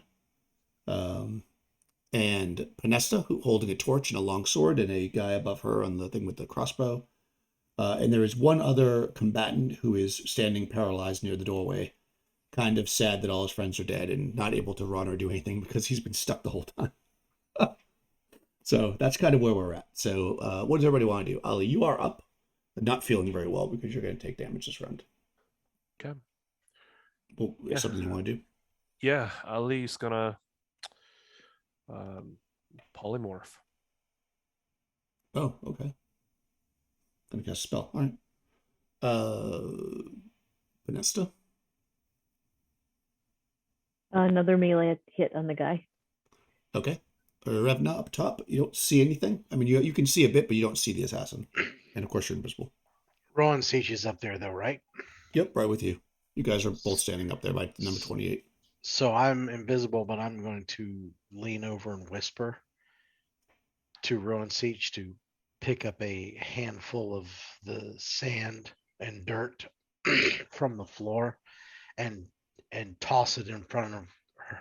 Toss it in front of you as far as you can. Okay. Buka. The only combatant you see that down there is the one that's stuck to the ceiling. If you could, actually, you see the one guy that's frozen. If you want to finish him off, but the person that Pernesta's fighting by the doorway is the only person you can really see. He's up on the ceiling. What would you like to do? I'm just going to take out the guy by the doorway. Okay. Yeah, he's helpless, so you can just take him out. I'm not going to worry about that. And Rowan Siege? Rowan Siege is going to say, I have a better idea. Close your eyes. Yeah, I'm gonna listen. Okay. Is that a spell that you cast? Yes, I'm about to cast a spell. Yeah. Nice. Okay. I All right, buried so- my face in my hands. Nice. All right, Jan, roll initiative, Jan. Oh, the guy's 6.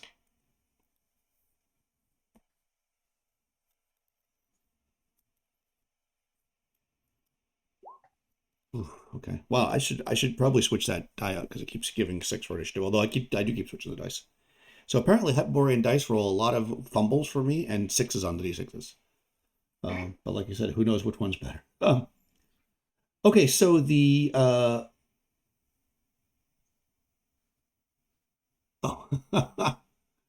yeah, nice. So the heat metal is you can the Amazon is boiling down there. The smoke is coming off her body and a couple other people as well. Okay, unfortunately, Rowan Suit, so you're sitting at top. You are about to be targeted by a dagger throw. He's at short range because he's at short range. He's in the dark. He rolled a 12.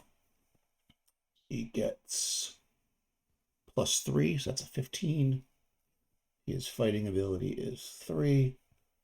15 fighting ability 3 is going to hit armor class 2. Does that hit you, Rowan Siege? That will just hit me. No, actually, does me having my quarterstaff out count? Because if I have it in both my hands, against. I don't think against missile weapons.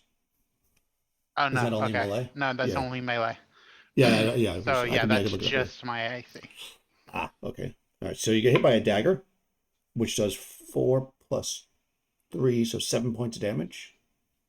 Okay, and I reduce that by 2. Okay. And you will have to make a save versus poison. All right, so 3d6. That save. Oh no, make a poison save first, just so we can get this out of the way. So death save adjusted for poison if you have a high con or a low con, I suppose. Failed. Ooh, okay. Roll a d6 to see how many rounds it'll be before the poison takes effect. Oh, okay. It's gonna be a while. Okay, so now, roll 3d6 + 5, right? Because that's all the damage you took. Yeah. Why is it reduced by 2? Because of your spell? I'm just Yes. curious. Nice. No, because of my ring of protection. Oh, nice. Okay. Hold on. Is it just a regular ring of protection? I believe so. It gives me a melee of 2 and a reduction of 2. That was. Oh, what- it won't matter anyways. I think it also gives you a bonus to your saving throws, though. Probably look that up. I think rings of Okay. protection give. I know they're doing other editions. I'm not sure, but it wouldn't have made a difference for you anyways. No, it wouldn't. So so 3d6 + 5. It has to be under your int. It is. Okay, good. So you do not lose your spell. Nice. That was his attack. The guy up top, I probably should have resolved this first. The guy stuck to the ceiling runs. He's running away from us. He actually, how far can you get? 1, 2, 3, 4. Yeah, he runs off into the darkness. He's booting it. You can certainly chase him if you want. Sure, why not? Yeah, if you want to run into the darkness. Okay. Well, I have my torch. I have my torch still. Oh no, I know. I'm not saying I'm running with my torch and my sword, so you know. Oh yeah, I know. Yeah, if I fall, I'll either burn myself or cut myself. Yeah, you're just running into an unknown place, right? Yeah, exactly. You shouldn't run with scissors, right? So, Yep. Yeah. You boot down. You can go after him. It's fine. And you'll probably chase him as well. You'll probably catch him as well, I would imagine. It depends on what your movement is, I suppose. He is 40. 40, so you're the same. So yeah, I mean he's got to jump on you. So I'll say you're not going to catch him this round, but next round if you beat him in initiative, you'll be able to get him. Because you're running the same speed. But he had the jump on you because he won initiative. Okay, so that happened. You know generally that this dagger came from roughly over here by this bee, like right here, basically. Like somewhere in that general area. Yeah. Okay, so it wasn't good Okay. enough that I can actually see him. You can't see him. The light doesn't go that far. Okay. And he did hide in shadows. So she only has a candle. It only has a 5-foot range of light. Okay, It I gives you wasn't 10 foot sure. squares. I wasn't sure how much they'd be revealed if they made an attack, kind of a thing. So Well, he's not invisible. no, I got you. Yeah, but he's in the darkness still. You can, if you move light over there, you'll see him for sure. Yeah. Okay. And you can definitely yeah, I mean if you're standing in the darkness, I mean you can't be seen, obviously. That's pretty I mean if you ran in the darkness, I couldn't see you as well. But yes, you know where it came from. So my point is you can target him now because you know where he's coming from, where he is. You'll just have a penalty because he's standing in the dark. Oh, actually, he attacked you from the dark. You know what? Let me just quickly read. That might have been an assassination. I don't know how that works exactly. Let me do a quick check on this to make sure it wasn't. I'm not going to do it. I'm just curious because just in case he survives to fight another day, he may try to assassinate you later. So I just want to see if I think you probably have to be unaware. I'm guessing because it's probably like a backstab.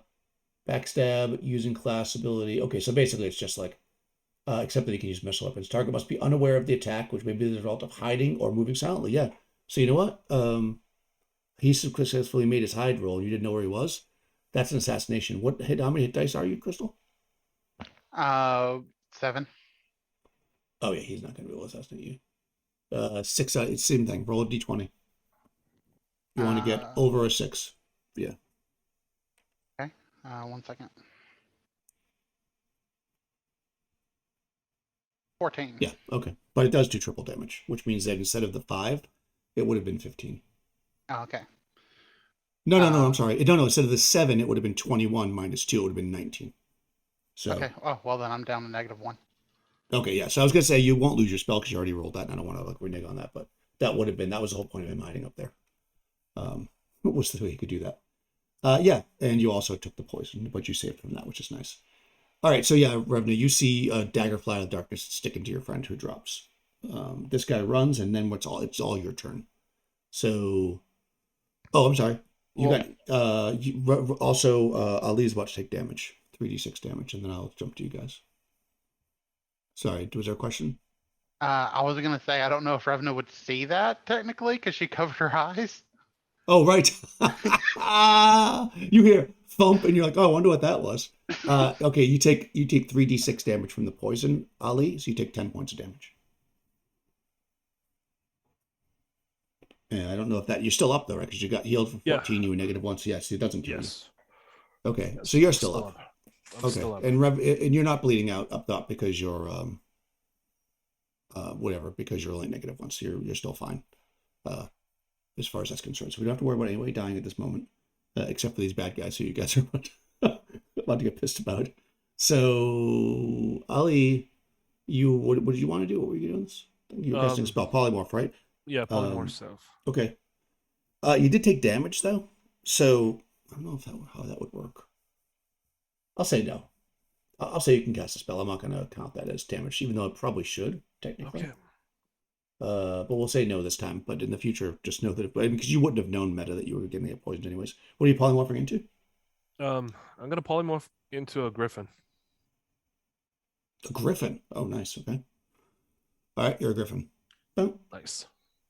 Pinesta, you're chasing this guy, which you already said you were going to do. He's just out of your reach because you're the same speed.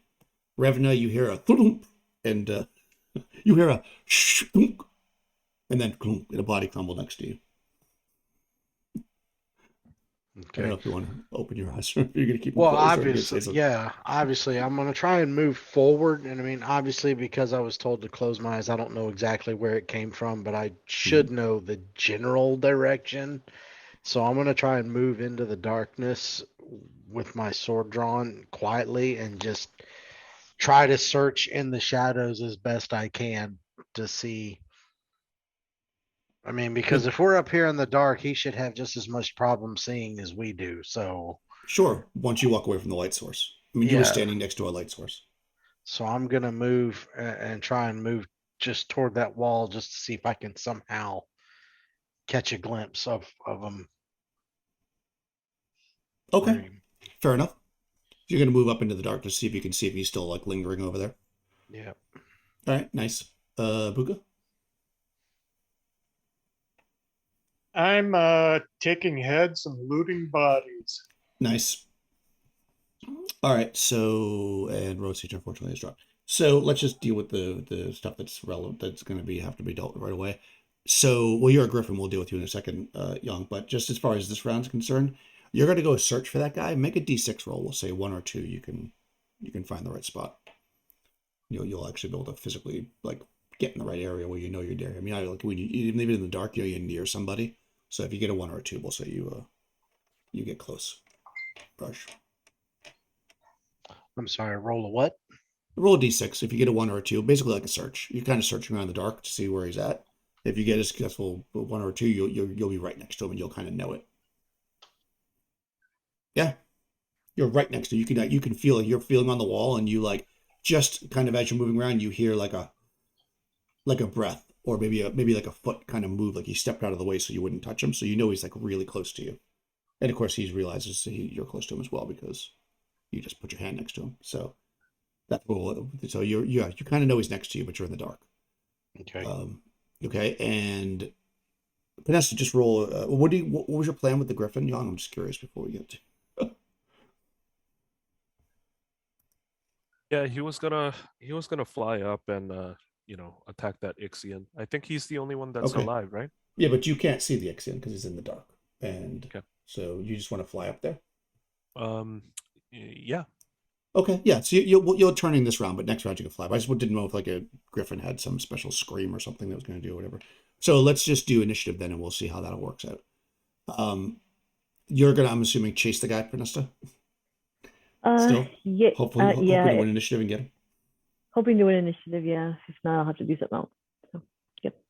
Okay. Right now you're kind of like just looking at the map. You're basically, you guys moved 40, so you're like here-ish. Okay. Okay. Everybody, the Griffin is here. Buka is generally in the A area chopping heads off. Revna is now over here. And Ronsich's body is there. The two, Helene and Gunhild, are going to help Buka for now. Like they're also just kind of going, they're looking and they're just like, let's just grab what they got, see if there's any clues, what's going on, if there's more of them. Gunhild will tell you, Buka, as you're going through it, that this is seems to be all of them except for 2. And of course his right hand woman. She said there's 2 that aren't here. These bodies that you're digging up. But of course you know that because you know that as a player, but of course Buka doesn't know that. All right, so Young, let's roll initiative and see what happens. Are the heat metal people dead? Oh yeah, they've been dead for a bit. They're cooking. Oh, okay. Yeah. I mean, you keep rolling if you want. Yeah, you won initiative. I rolled a 1 that time. Finally, you guys get.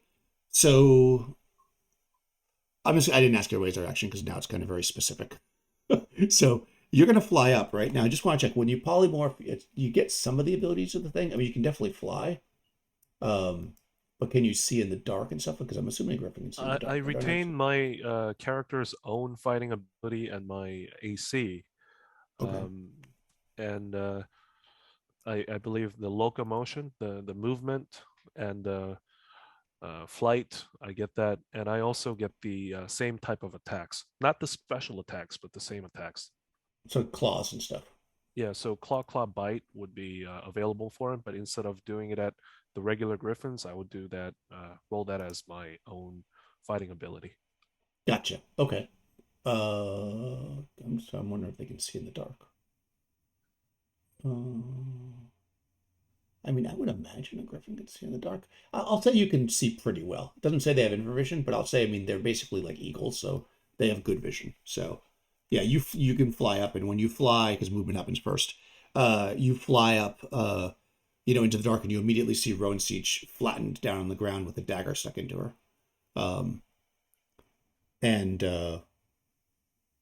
This is the next round. And you of course know that when you were stabbed with the dagger that you had been poisoned, so you can however you want to handle that is up to you. You also see just barely some movement in the shadow of two bodies. I'll say it's not going to be easy to tell which one's which, though. Because, I mean, Revan is dressed all in black and stuff, just like the assassin is. They're literally twins. So you see two bodies in the darkness. You can't tell from this distance what they are, or who they are, as you fly up there. So if you wanted to fly all the way up to the two bodies, you could certainly do that as your movement. But you're not going to really know which one's which at this moment, unless you get up close.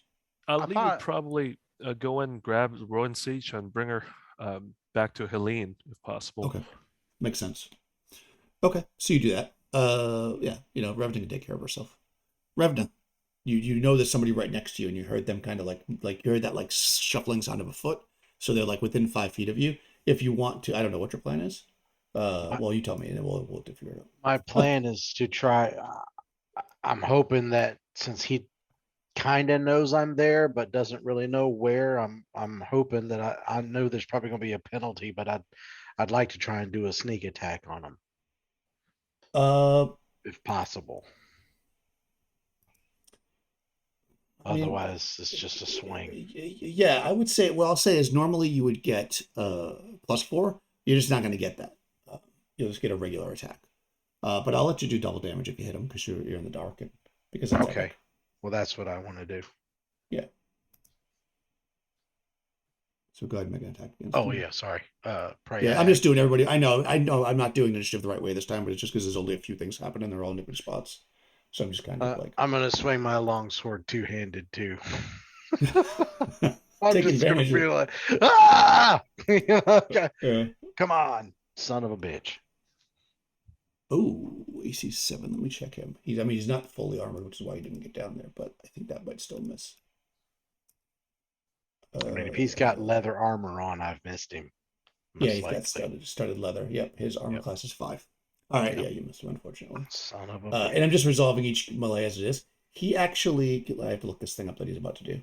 So I was looking it up. You attacked before I had a chance. But let's see if this works. I'm pretty sure you're probably going to need to make a saving throw.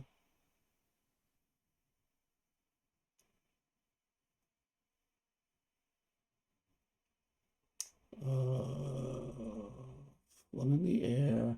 Make a death poison saving throw. Me? Yep. Basically, you feel like a powder hit you in the face. Yep. Ah, you bastard. A death poison. Yep. So Saving. death saving throw with any modifier is based on poison. Yeah. I don't think I have any modifiers. Okay. I got avoidance.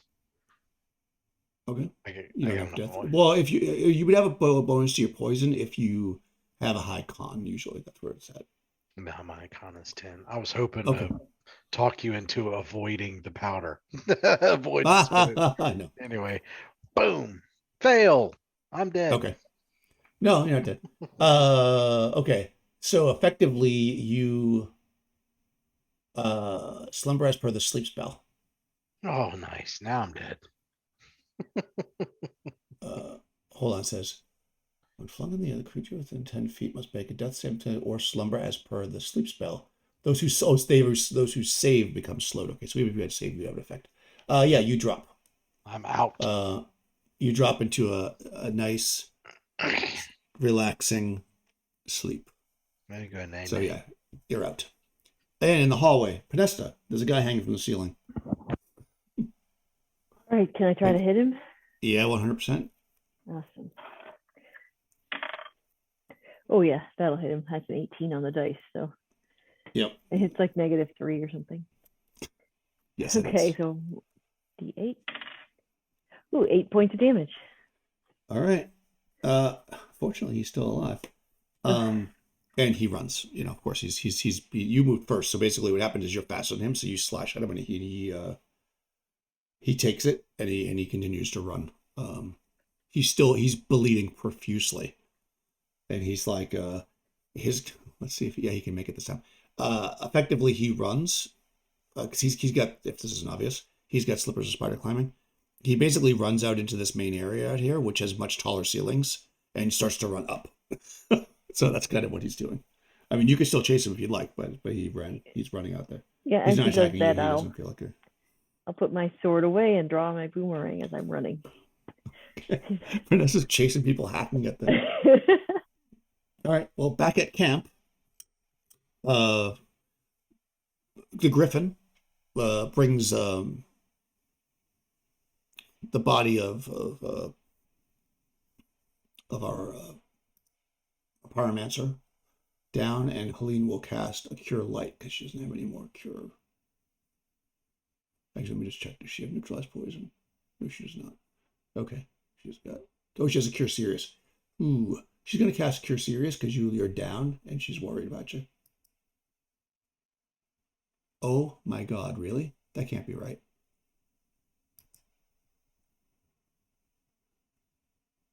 That's No, hold on. crazy. No, it didn't work. Okay, no, something happened there. Because it just said it rolled a 3 for some reason. That doesn't sound right. I must have this in here wrong. Let me try that again. Yeah, I don't think that was a D3. That was just 3, I think. Yeah, it just rolled the number 3, right? It's supposed to be 3d8. There we go. There we go. Huh. That's right. So you get healed for 17, Crystal. Sweet. Okay. Nice. Yeah. That's a Cure Serious. Yeah. That's so weird. 17. I don't know. I'm not sure why it's doing that, but it is what it is. We'll count that. It may have been 3 the first time, but we re-rolled it, so we're counting it. All right. So yeah, you're still poison in your vein, unfortunately, but and I don't know there's much anybody can do about it unless somebody has a skill for that. You would know, of course, Ali, at this point. Of course, you can't talk at your Griffin. But you're the only one that's been poisoned, so you're the only one that knows that it's necessarily poisoned. I would say with 6 rounds to affect you, you probably don't realize that you're poisoned,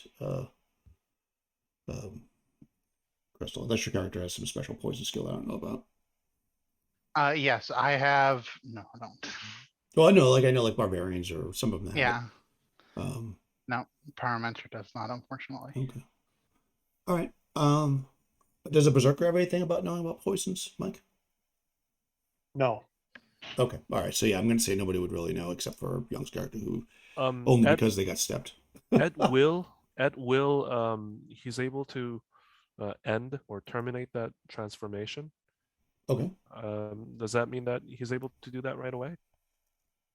Yeah, you can do it. Okay. If it says at will, sure. Yeah. So at Can you will, just turn it back? Yeah. Or is it just that's the end of the spell? He could do that at will. At any given time, he could just simply end it. Okay. Yeah. Sure. Yeah. So he ends that, and it automatically heals him for 2d6 points of damage on himself. Nice. And upon that, he says, she is poisoned. And he pulls out that Ixian dagger that he was stabbed with, and shows it to Helene, and says, "It's an Ixian poison." And he drops the dagger. Okay. She looks at you grimly,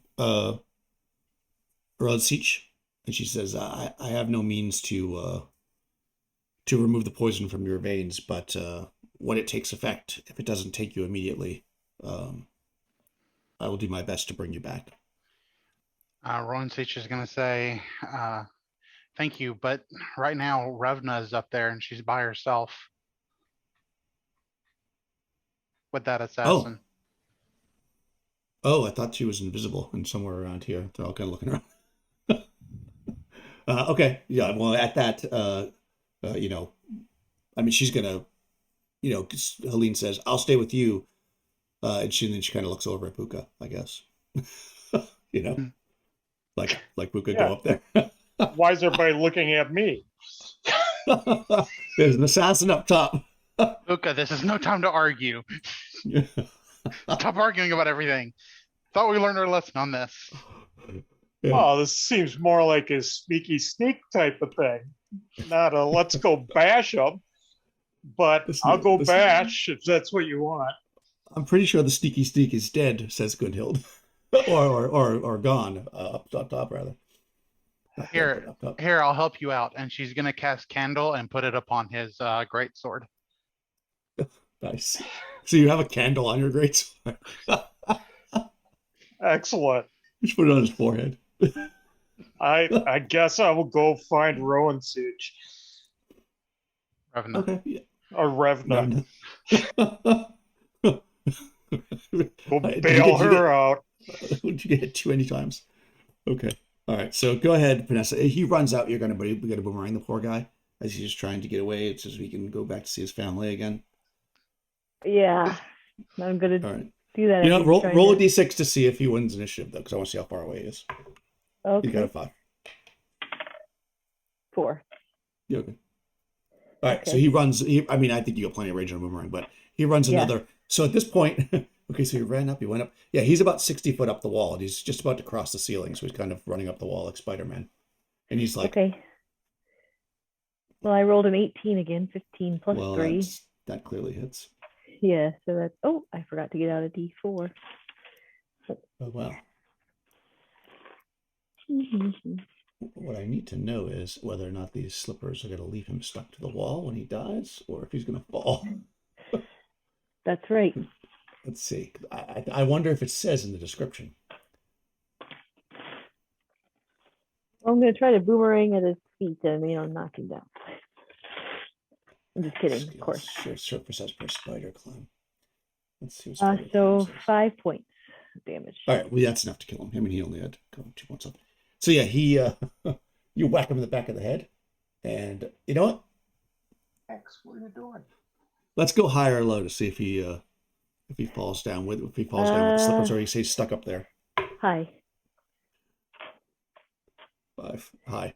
All right, so you whack him in the back of the head with a boomerang just as he's taking a step, and he kind of like for a second he dangles there by one slipper, and then the slipper comes loose and he falls down, the 60 feet or whatever, and smacks on the ground. And he has beautiful slippers on. They are silken. They're delicate. Oh, well, Revna or Rowan Siege might like those. They're pretty. They like pretty things. He's wearing studded armor. He has a shield, although it was on his back. And a short sword on his side. He was carrying a crossbow, of course, which also tumbles to the ground. So, Okay. yeah. I mean, I don't know if you want to take time to loot him or not, but he's got a little gold on him too. But yeah. Oh yes, I'll take what he Grab has. Yeah, he's got a little pouch of gold. So I'll just, we don't need to worry about all this right now. It's not so much that it's a problem to carry, and I'll put it in the experience points. Okay. Yeah. So you do that back there, Buka. You get up top with your candle, and Yeah. you start to walk around. I mean, it probably takes you, in the course of a minute or so. You're able to find Revna, who is on the ground. She's curled up, with her, and she's sleeping. So, Rush, you're so well. You don't see Revna's. So you have a long sword, right? Is that what you had, Rush? That is what I had. Yeah, it's not there. So, yeah, but you see that she's sleeping on the ground. She seems to be very peaceful. Okay. I look around. The candle doesn't shed that much light, but you can see that the cave starts to move up in that direction towards the bee. You don't see anybody around. I suppose if you look on the ground, you probably see that there are actually a lot of footprints up here, including a pretty fresh set that run up that direction. Okay. I'll take Revna and throw her over my shoulder. Okay. If that doesn't wake her up, then I know she's under some sort of spell. Yeah. Yeah. I mean, that just if you're really rough with her, that may probably wake her up. I think a sleep bug can wake up by just shaking. Yeah, you probably wake up kind of on Buka's shoulder being carried down the side. Revna. What? What? Where'd he- It's okay. Where'd I he got go? you. Where'd he go? Where'd who go? I'd pass out again. Nice. It's like every time we go into town. Ah! Nice. Yeah, so you after a bit you kind of had clears. You were clearly hit by some kind of a magic item. They've taken your sword. Disarmed you as it would be. Yes. Because he doesn't have a sword. Because he used all his daggers. He didn't have any more weapons. Yeah. Once I come to, I explain that the assassin blew powder in my face, and I passed out, and the son of a bitch took my sword. Oh, I'm sorry. Well, that is the last mistake that he would make. And he casts a locate object on the familiar sword. It's not that familiar. A Ravna. sword is a sword, unless you have a super special sword. I mean, you would know that. You're not going to be able to locate a sword. His Revna's sword. You haven't studied that sword. Okay. Yeah. Yeah, I mean, unless your sword is super special, you just have a regular sword, right? Revna? Yeah. It's not a magic sword or anything. Okay. If it was something special, then yes, I'd 100% you could do that. But I feel like a regular sword, it's not going to be able to, you know. And then she looks over at Buka and like sleepily points her finger in his face, and she's like, don't be an asshole about it. What? About what? Do you need a sword? No, I don't need a sword. What? I'm just asking you. I'm trying to be nice. I lost Would my you sword, like- and you were like, oh. I did. I'm groaning. I'm a little hurt. I groan when I'm hurt. Do you need a sword? I Do you don't need a need little your sword? I don't need your stupid sword. And I stomp away, all pissed off. Ali picks up the dagger, the poison dagger that he's got from the other guy that got stuck to his Yeah. body, and picks it up and taps Revna's shoulder, and he says, "Well, he took your sword, but I got his dagger. Seems to be pretty useful for someone like you," and hands it over to Revna. Yeah, she takes it angrily. You take the dagger and you notice that even though there's like torchlight and everything here, like it doesn't shine at all. It's like almost matte, and it's incredibly well balanced. Mm. Like it does look like it's metal, like it's silver, but it doesn't reflect any light at all. Like it's She completely matte. She cocks an eyebrow and turns it over in her hands a few times. She's like, And then she quickly tucks it in her belt. Nice. Here, That's this a thank you. Amazon had a long sword. Is that what you had? Can Yes, you I handle have. a long You sword? might, Yes, you I might can not, handle you it. might not want to pick that up for a little while. Oh, yeah. longer. It might be hot. It's okay. I have an actual Viking weapon, and I like pat the hand axe that's hanging at my side. The little Viking axe Oh. does the same damage. I just can't use it two-handed. That's all. Yeah. So, I mean, there's several things here as you're kind of looting the bodies and putting them together. Do I have my stuff? So, most of them are wearing armor that's pretty mundane. Scale armor on the guy that you beheaded that was frozen the whole time with a small shield. He has a beautiful battle axe, well crafted, and it is actually etched with some runes. So, you think the battle axe might be something interesting. He's also got a short spear and a handful of coins. I'm not going to worry about that. I'll give you a total when we're done. Somebody else who I deleted, but I had their armor listed, is wearing split mail. They have a great axe, also etched with runes. Both of these, by the way, are Viking weapons. And this guy's actually got 3 hand axes as well on his belt, and some gold. The Chet, her chainmail is exceptional quality, aka magic. She has 2 picatas if you want one of those, and she also has 3 hand axes. I guess I could have been throwing those. And some change. Let's see. This guy's got banded mail, a broadsword. That's the Amazon. Banded mail, broadsword, a longbow with arrows. Okay. Somebody else who I deleted their name has a footman's flail, right? Somebody got hit by that. Short sword. So if there's anything that seems interesting, you can just grab it. We got scale armor, a 2-handed sword. Doesn't seem special, just a 2-handed sword. This guy, though, has a key on him as well. That was... I can't remember who that was. That was the guy that attacked Revna and then got killed by Gunhild. He had a 2-handed sword. He's holding a key. And he didn't kill the assassin. And the guy that you are, I'm assuming, looting there, Nikki, he's got slippers on. I mean, they don't look like that you want to be like running around with them on. They'd get torn up in the regular ground, but they're obviously they're magical.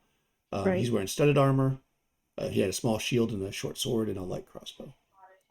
Well, I would just take the slippers and the gold for now. And Okay. As you kind of look around, and by the way, because you look at those daggers, you see there's two other daggers, right? There's one that's stuck in Revna. No, sorry, no, not Revna. You got sleeped. One that's stuck in Rowan Siege, and there was actually two that got thrown at Ali. One got stabbed in Ali, right, and then the other one was thrown at him. Okay. So, so actually, no. What am I talking about? There's only two daggers. I'm like, why do I think there's three daggers? He stabbed you, then he threw it. So here's a question I have real quick: is chainmail considered to be light armor, or is that medium? Chainmail is medium armor. However, there's magical chainmail here, and and that's considered one down. So normally, if you're wearing chainmail, you would be for encumbrance, you would be treated as medium armor, but because it's magical, it's treated as light. So Okay. So I turn to the group and I say the daggers the assassin had, I'd really like to have those, and I'd really like to have that suit of chainmail if no one has any qualms about it. no, I don't. You Oh, guys I can was keep all the totally rest gonna of wear it. that chainmail, but I guess you can have it. Well, What's a qualm? if you're gonna wear it, No, yeah, I'm not gonna wear it. I'm a pyromancer. you can't Oh, wear it all, yeah. Revna, I would like to wear Oh, that actually, chainmail. And he smiles. everybody's the wisest. Actually, sorry, Rush. I didn't understand why you were asking. You actually can't wear it because you are only trained in light armor. Like it's treated as light armor for movement and stuff. I thought you were just asking for this. If your character can Oh. only wear light armor, you can't wear chainmail. You're just not able to wear Okay. it. Yeah, sorry, I Uh, didn't realize that's why you were asking. All right, hold on. Axe, hand, bow, sword. Yeah, you are a legitimist, right? Yep. So I can't you use can the only wear. battle axes either. Yeah, without a penalty. Yeah. Yeah, you Well, can't use battle axe. Every 4 levels, you get to add one weapon that you can be proficient That is with. also true. So if you wanna become proficient in that, you can do it. That would be kind of metagaming though. That's Um, well, you could take it down and then trade in it later. I mean, that's actually what Tony did. He one of the weapons he picked up he couldn't use right away. That he got trained in it. Yeah, I guess I mean, I'll ask for one of the now- battle axes. Well, no, because that's not really my thing.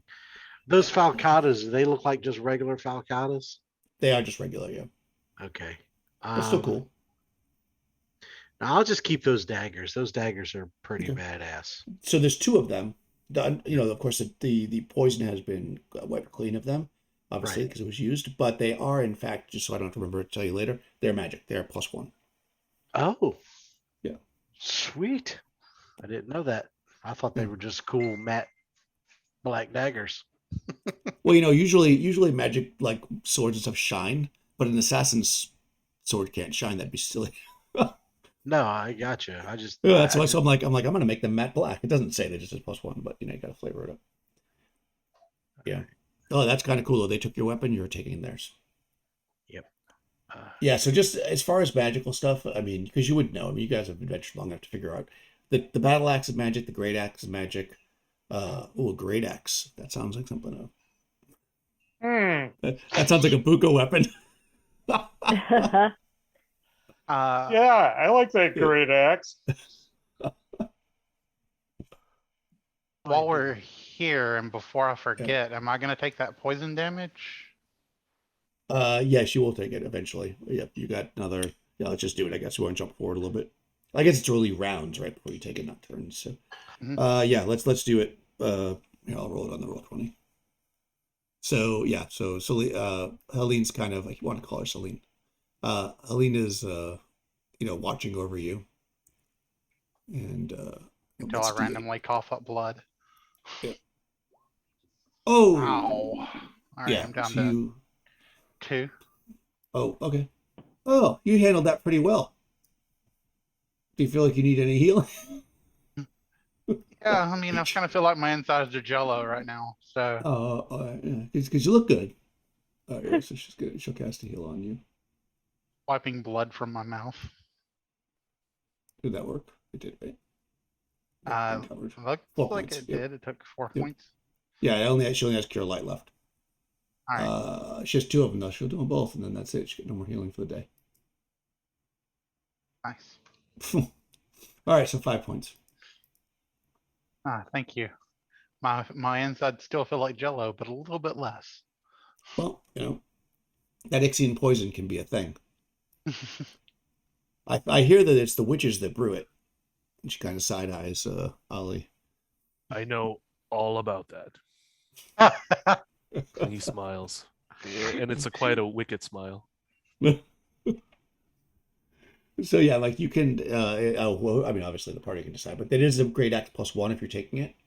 The battle axe is also +1 if somebody wants to take that, or obviously you can just put it in. You can sell it or whatever when you get a chance. Gunhild is, of course, now you guys have recovered a little bit. She's like, they're going to be coming with more men soon. These are his best men, but that doesn't mean he won't send numbers. And I need to kill that beast that killed my mother. I can feel it up top. Did you feel the evil when you were up there? And she kind of looks at Buka and Rowan Siege and I guess Ali as well. No, felt but the I evil. did feel metal in my side. And I felt that evil. And it feels quite a bit like poison. Yeah, she looks grimly, and let's actually, was it 9:15? Let's actually take like a 10-minute break, and then we'll come back and you guys can do what you're gonna do. All right, so having kind of sorted through the bodies of the enemies, you can see Gunhild is getting anxious. She says, "I appreciate that you helped me. Now you truly have saved me from Blackbeard. Well, at least for now. But I must defeat this creature. This is my destiny. If you are all too wounded to not go on, I understand. But I must go." And she starts to head towards the cliff to climb up. Just look at everybody else. Well, I'm going with her. Me too. She's the loot. That's the This is also true. treasure is walking away.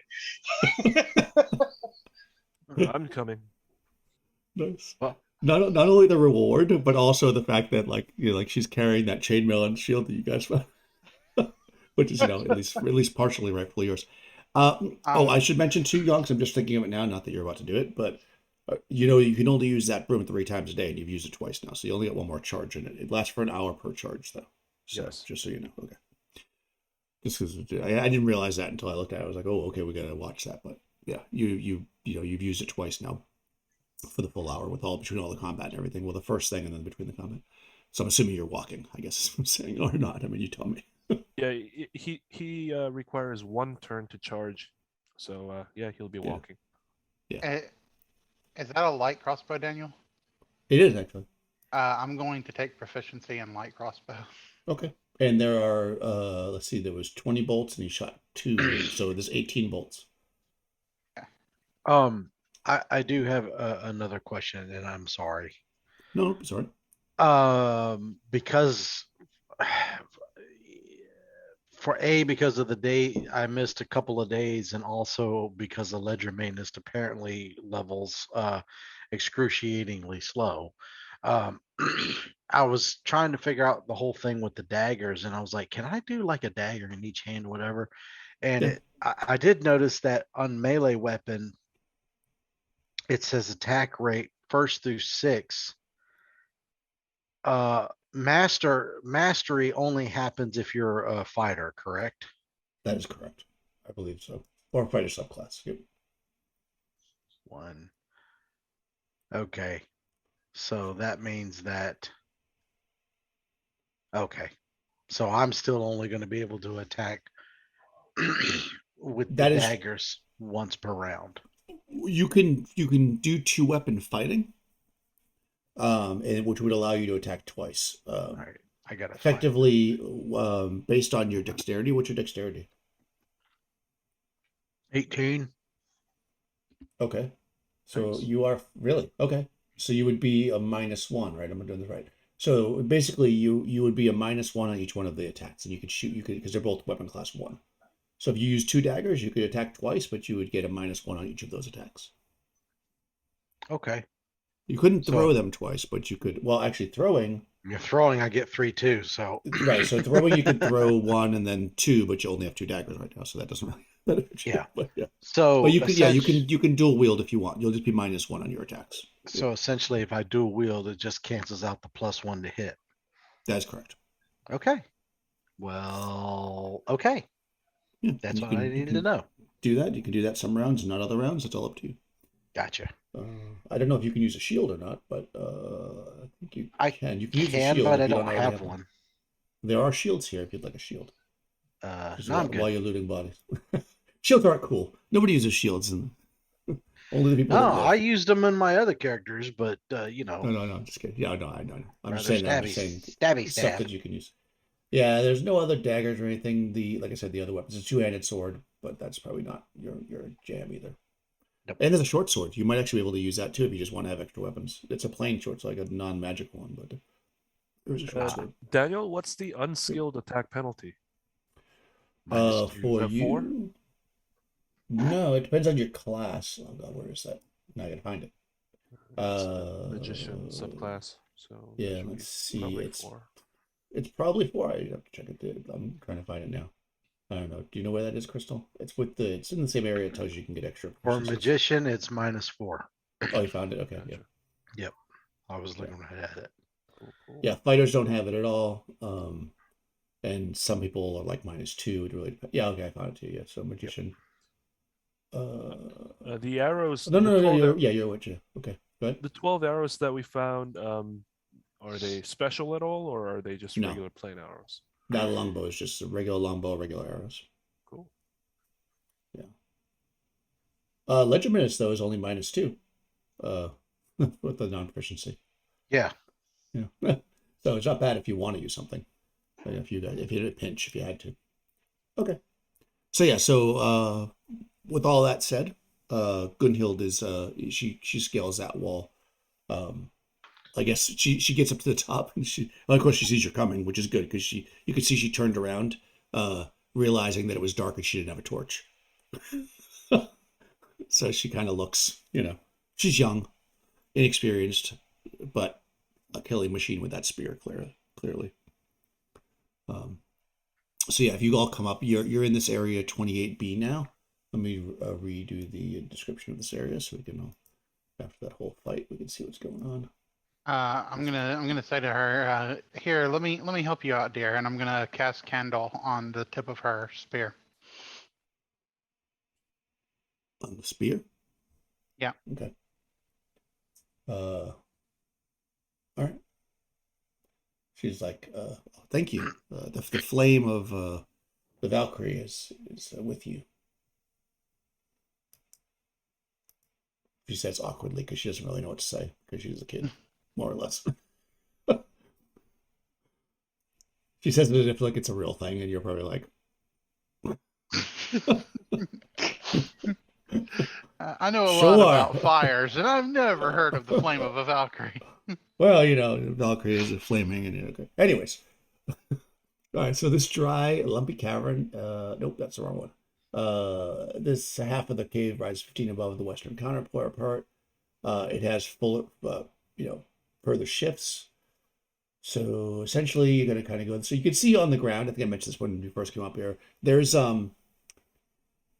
bones of like rodents and small animals. Looks like maybe some different various types of rodents that might have come in here. You can pretty quickly assess that that's probably from the centipedes, which you've mostly killed. There's still some kind of you didn't kill all of them. They kind of creep to the side, but with all that combat going on, they weren't really messing with you. So yeah, you can kind of see that this is clearly the centipedes live up here. There probably hasn't been a lot of people up here, although you can see a lot of footprints now from the scuffling, and clearly a set of footprints going off into the darkness. When you kind of come up with the torch, you see this whole area that I've revealed here. You can see a few things. One is that some reveal areas. So this area here to the pointer. This is another rise.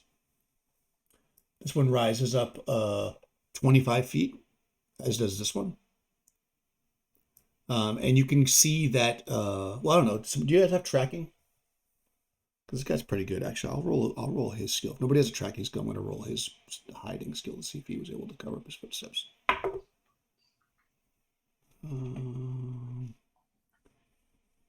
Let's see, he is 7th level. We're going to say that will be hide.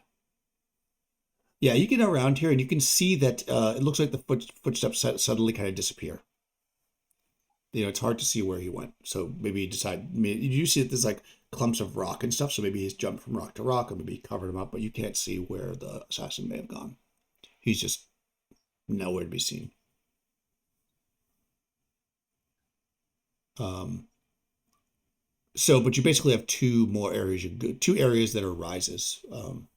They both go up 25 feet and go into the darkness. So one to the northeast and one to basically the southeast. So you have Gunhild looks, you can see she looks a little confused. She's trying not to show that she's lacking confidence, but she's kind of like, then she kind of turns back to the party and she says, well, you know, you have more experience with this than I do. Which direction do you think that if you were an evil soul-stealing creature that killed innocent people, where would you go? Sounds like my mother-in-law. Well, an evil soul-stealing creature. Black as night, with a tail that rips through bodies and tears them to pieces. Obviously, But we'll kill it, don't worry. Obviously, if I were such a creature, I would hide in the dark and lay ambush to those who are foolish enough to enter without means to see through the dark.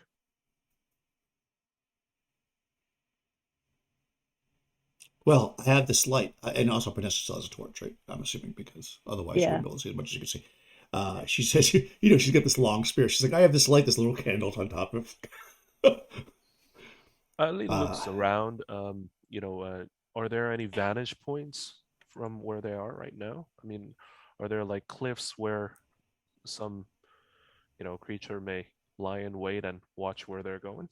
Yeah, I mean, either one of those two areas. They're both cliffs going up about 25 Right feet. over there. here and there? Yep, yep. Okay. That's all cliff area. It's all 25 feet up. It's again, it's not direct straight up, so you could definitely climb it. You wouldn't have to be like anybody who's got a climb skill, like the thieves or whatever, can just go right up like full movement rate. Everybody else can get up without a problem, but they'll be moving a little slower. So they're steep, but they're not like impossible to climb.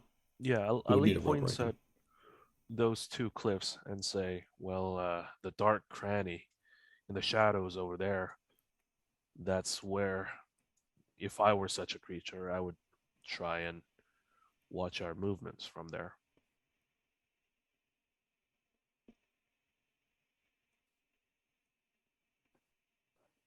She looks at Buka. The one person who's not saying anything. You want me to go check? I go bounding off, and I'll jump up. Which one? I'll jump up here. All right, nice. Yeah. So you come, you takes a couple of like large bounding steps, and you're able to come up into this area.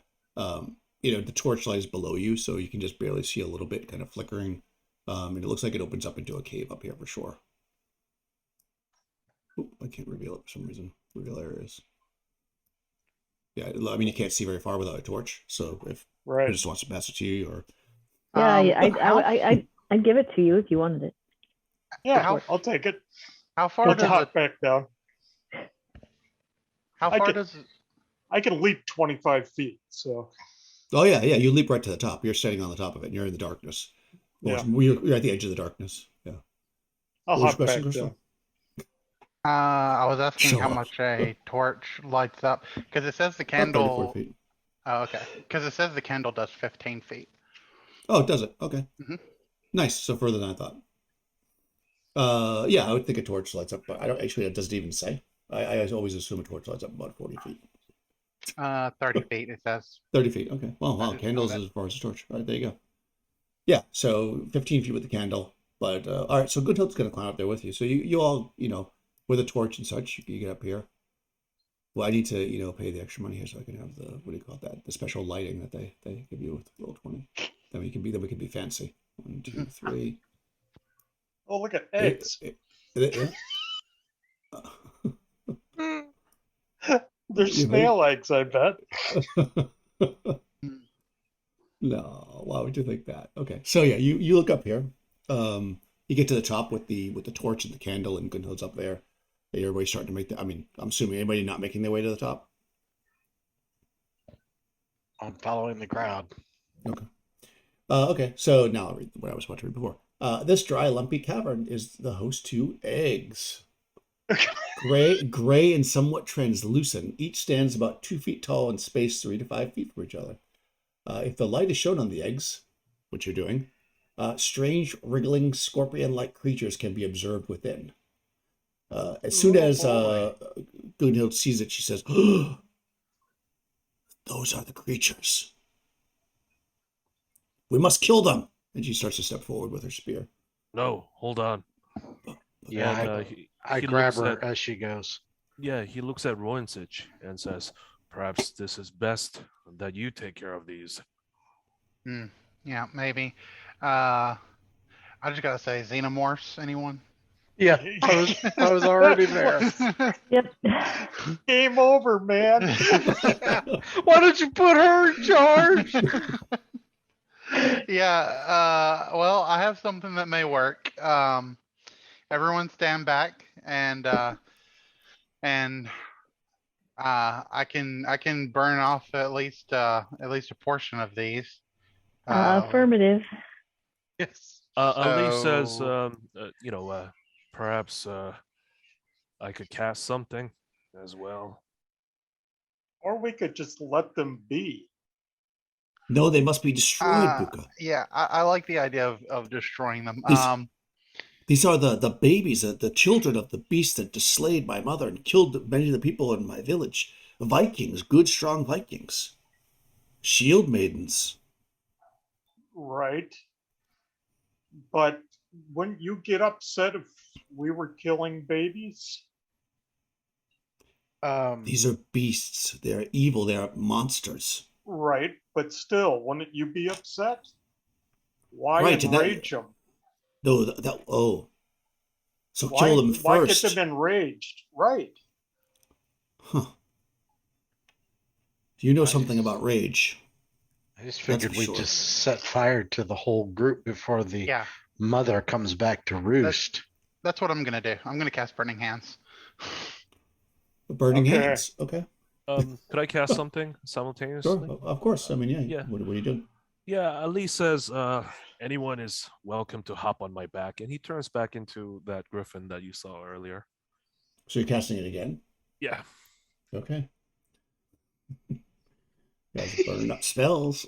Yeah. I like. Well, you know what? Better to use a spell now than to die with a spell in your pocket, I guess. Right? All right. You're a griffin. We Now, wanna griffins, of do course, it. Griffins are of course notoriously afraid of fire. So luckily, you don't keep the griffin's personality. He So stays sorry. Yeah, back, you but turned into a griffin. Anyone's welcome to ride on his back, by the way. No, I'm good.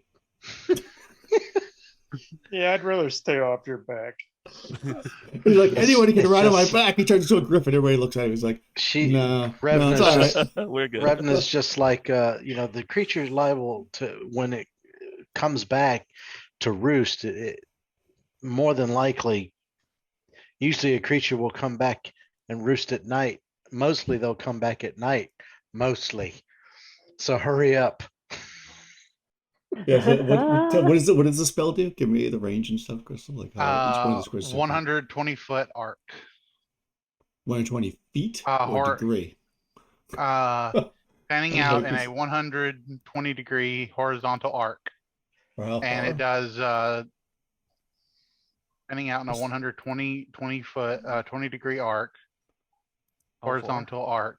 It only goes 5 feet in front of you. Oh. Yeah. I thought it went 120 out. No, 120 degrees. Oh, okay. So yeah, I mean, you it could do. does- I mean, obviously, you're high level. You know your spell. You know this would burn one of them, maybe two if you stood in the right spot. Okay. Never So it mind, might I'm not be gonna- as impressive as turning into a griffin. Stand Yeah. by. Stand by. Stand by. You're They like, make I this can burn him stuff- down. Everybody thinks you're gonna have a flamethrower. You take out a lighter. Yeah. They make this stuff called oil. Yeah. Let's see. I could do produce flame that will burst into. Nope, that only does 5-foot diameter if it strikes. So never mind. while you're figuring that out, a second. So Young, because you got a little bit better vision as Griffin, I'm going to say that you can see back. It looks like it goes back. I'll give you another 15 feet out. Benesta, you have those fireball bracelets. I do, yes. I've They- already used my fireball for the day for the centipedes. So Well, everybody should probably get down. Like down off the cliff. Right? Yeah, I was gonna offer to use some oil, but didn't realize just how. Ooh, that's a lot. And I jumped down.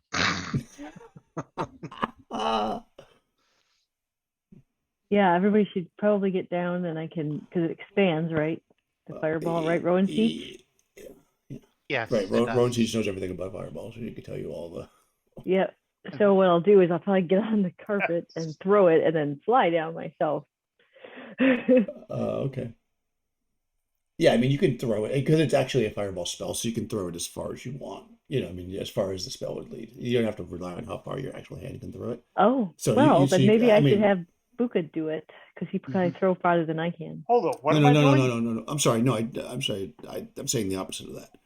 You Oh. don't have to worry about how far you can throw it because it's actually it actually casts a fireball. So at least that's my The understanding range of is- it. I Oh, think the okay. range is 240 feet. Yeah, Yeah, so you 240. can actually throw it out far enough that it won't affect you. You know that the range is that it'll come back in a 40-foot diameter spear. So if you throw it like 60 feet away, like, well, hold on, this isn't even that big of a room.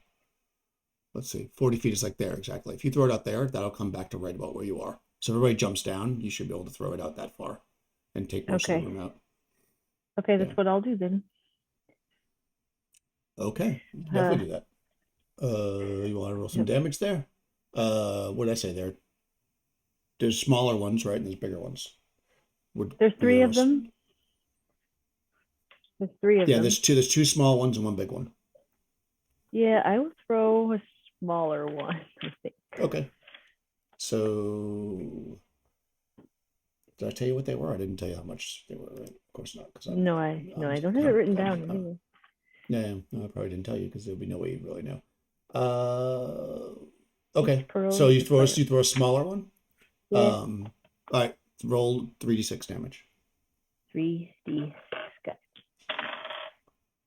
it. So I rolled 14 on 3d6. Nice. Okay. All right, you threw it out to get the most effect from it. So let's Mhm. see. Oh boy. All right, how do I do this? Let me figure out the best way to do this. Oh, actually, you can do a circle, right?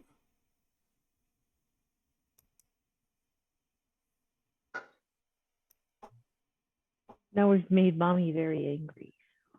I don't think I'm drawing a perfect circle, but this is pretty good. Good enough for what we're doing. Oh, I thought you could move it once you drew it. Can you move it after you draw it? You got to use the arrow, the select move. There it is. Yeah. So if you threw it out here, in order to get it as far away from you as possible, Yep. you wouldn't get hit by it. Okay. So that's basically those ones are dead. Yeah. So that's a whole lot of them.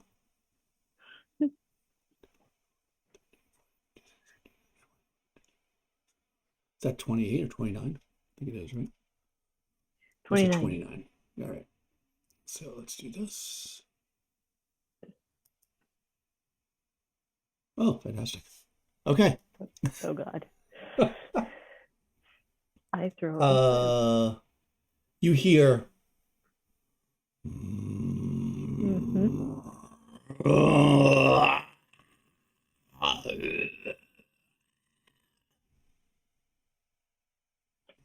Okay.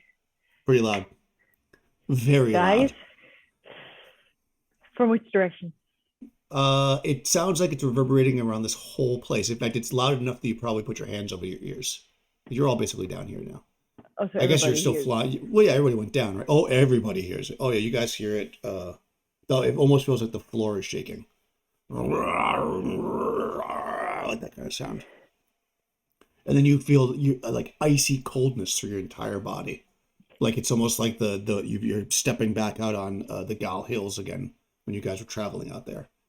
And if it's all possible, the darkness gets a little bit darker, and you hear as the torch like goes and the torch like kind of like blowing away from the torch and then kind of whips back and flickers around as there's like a massive wind. And Gunhild says, "It's coming."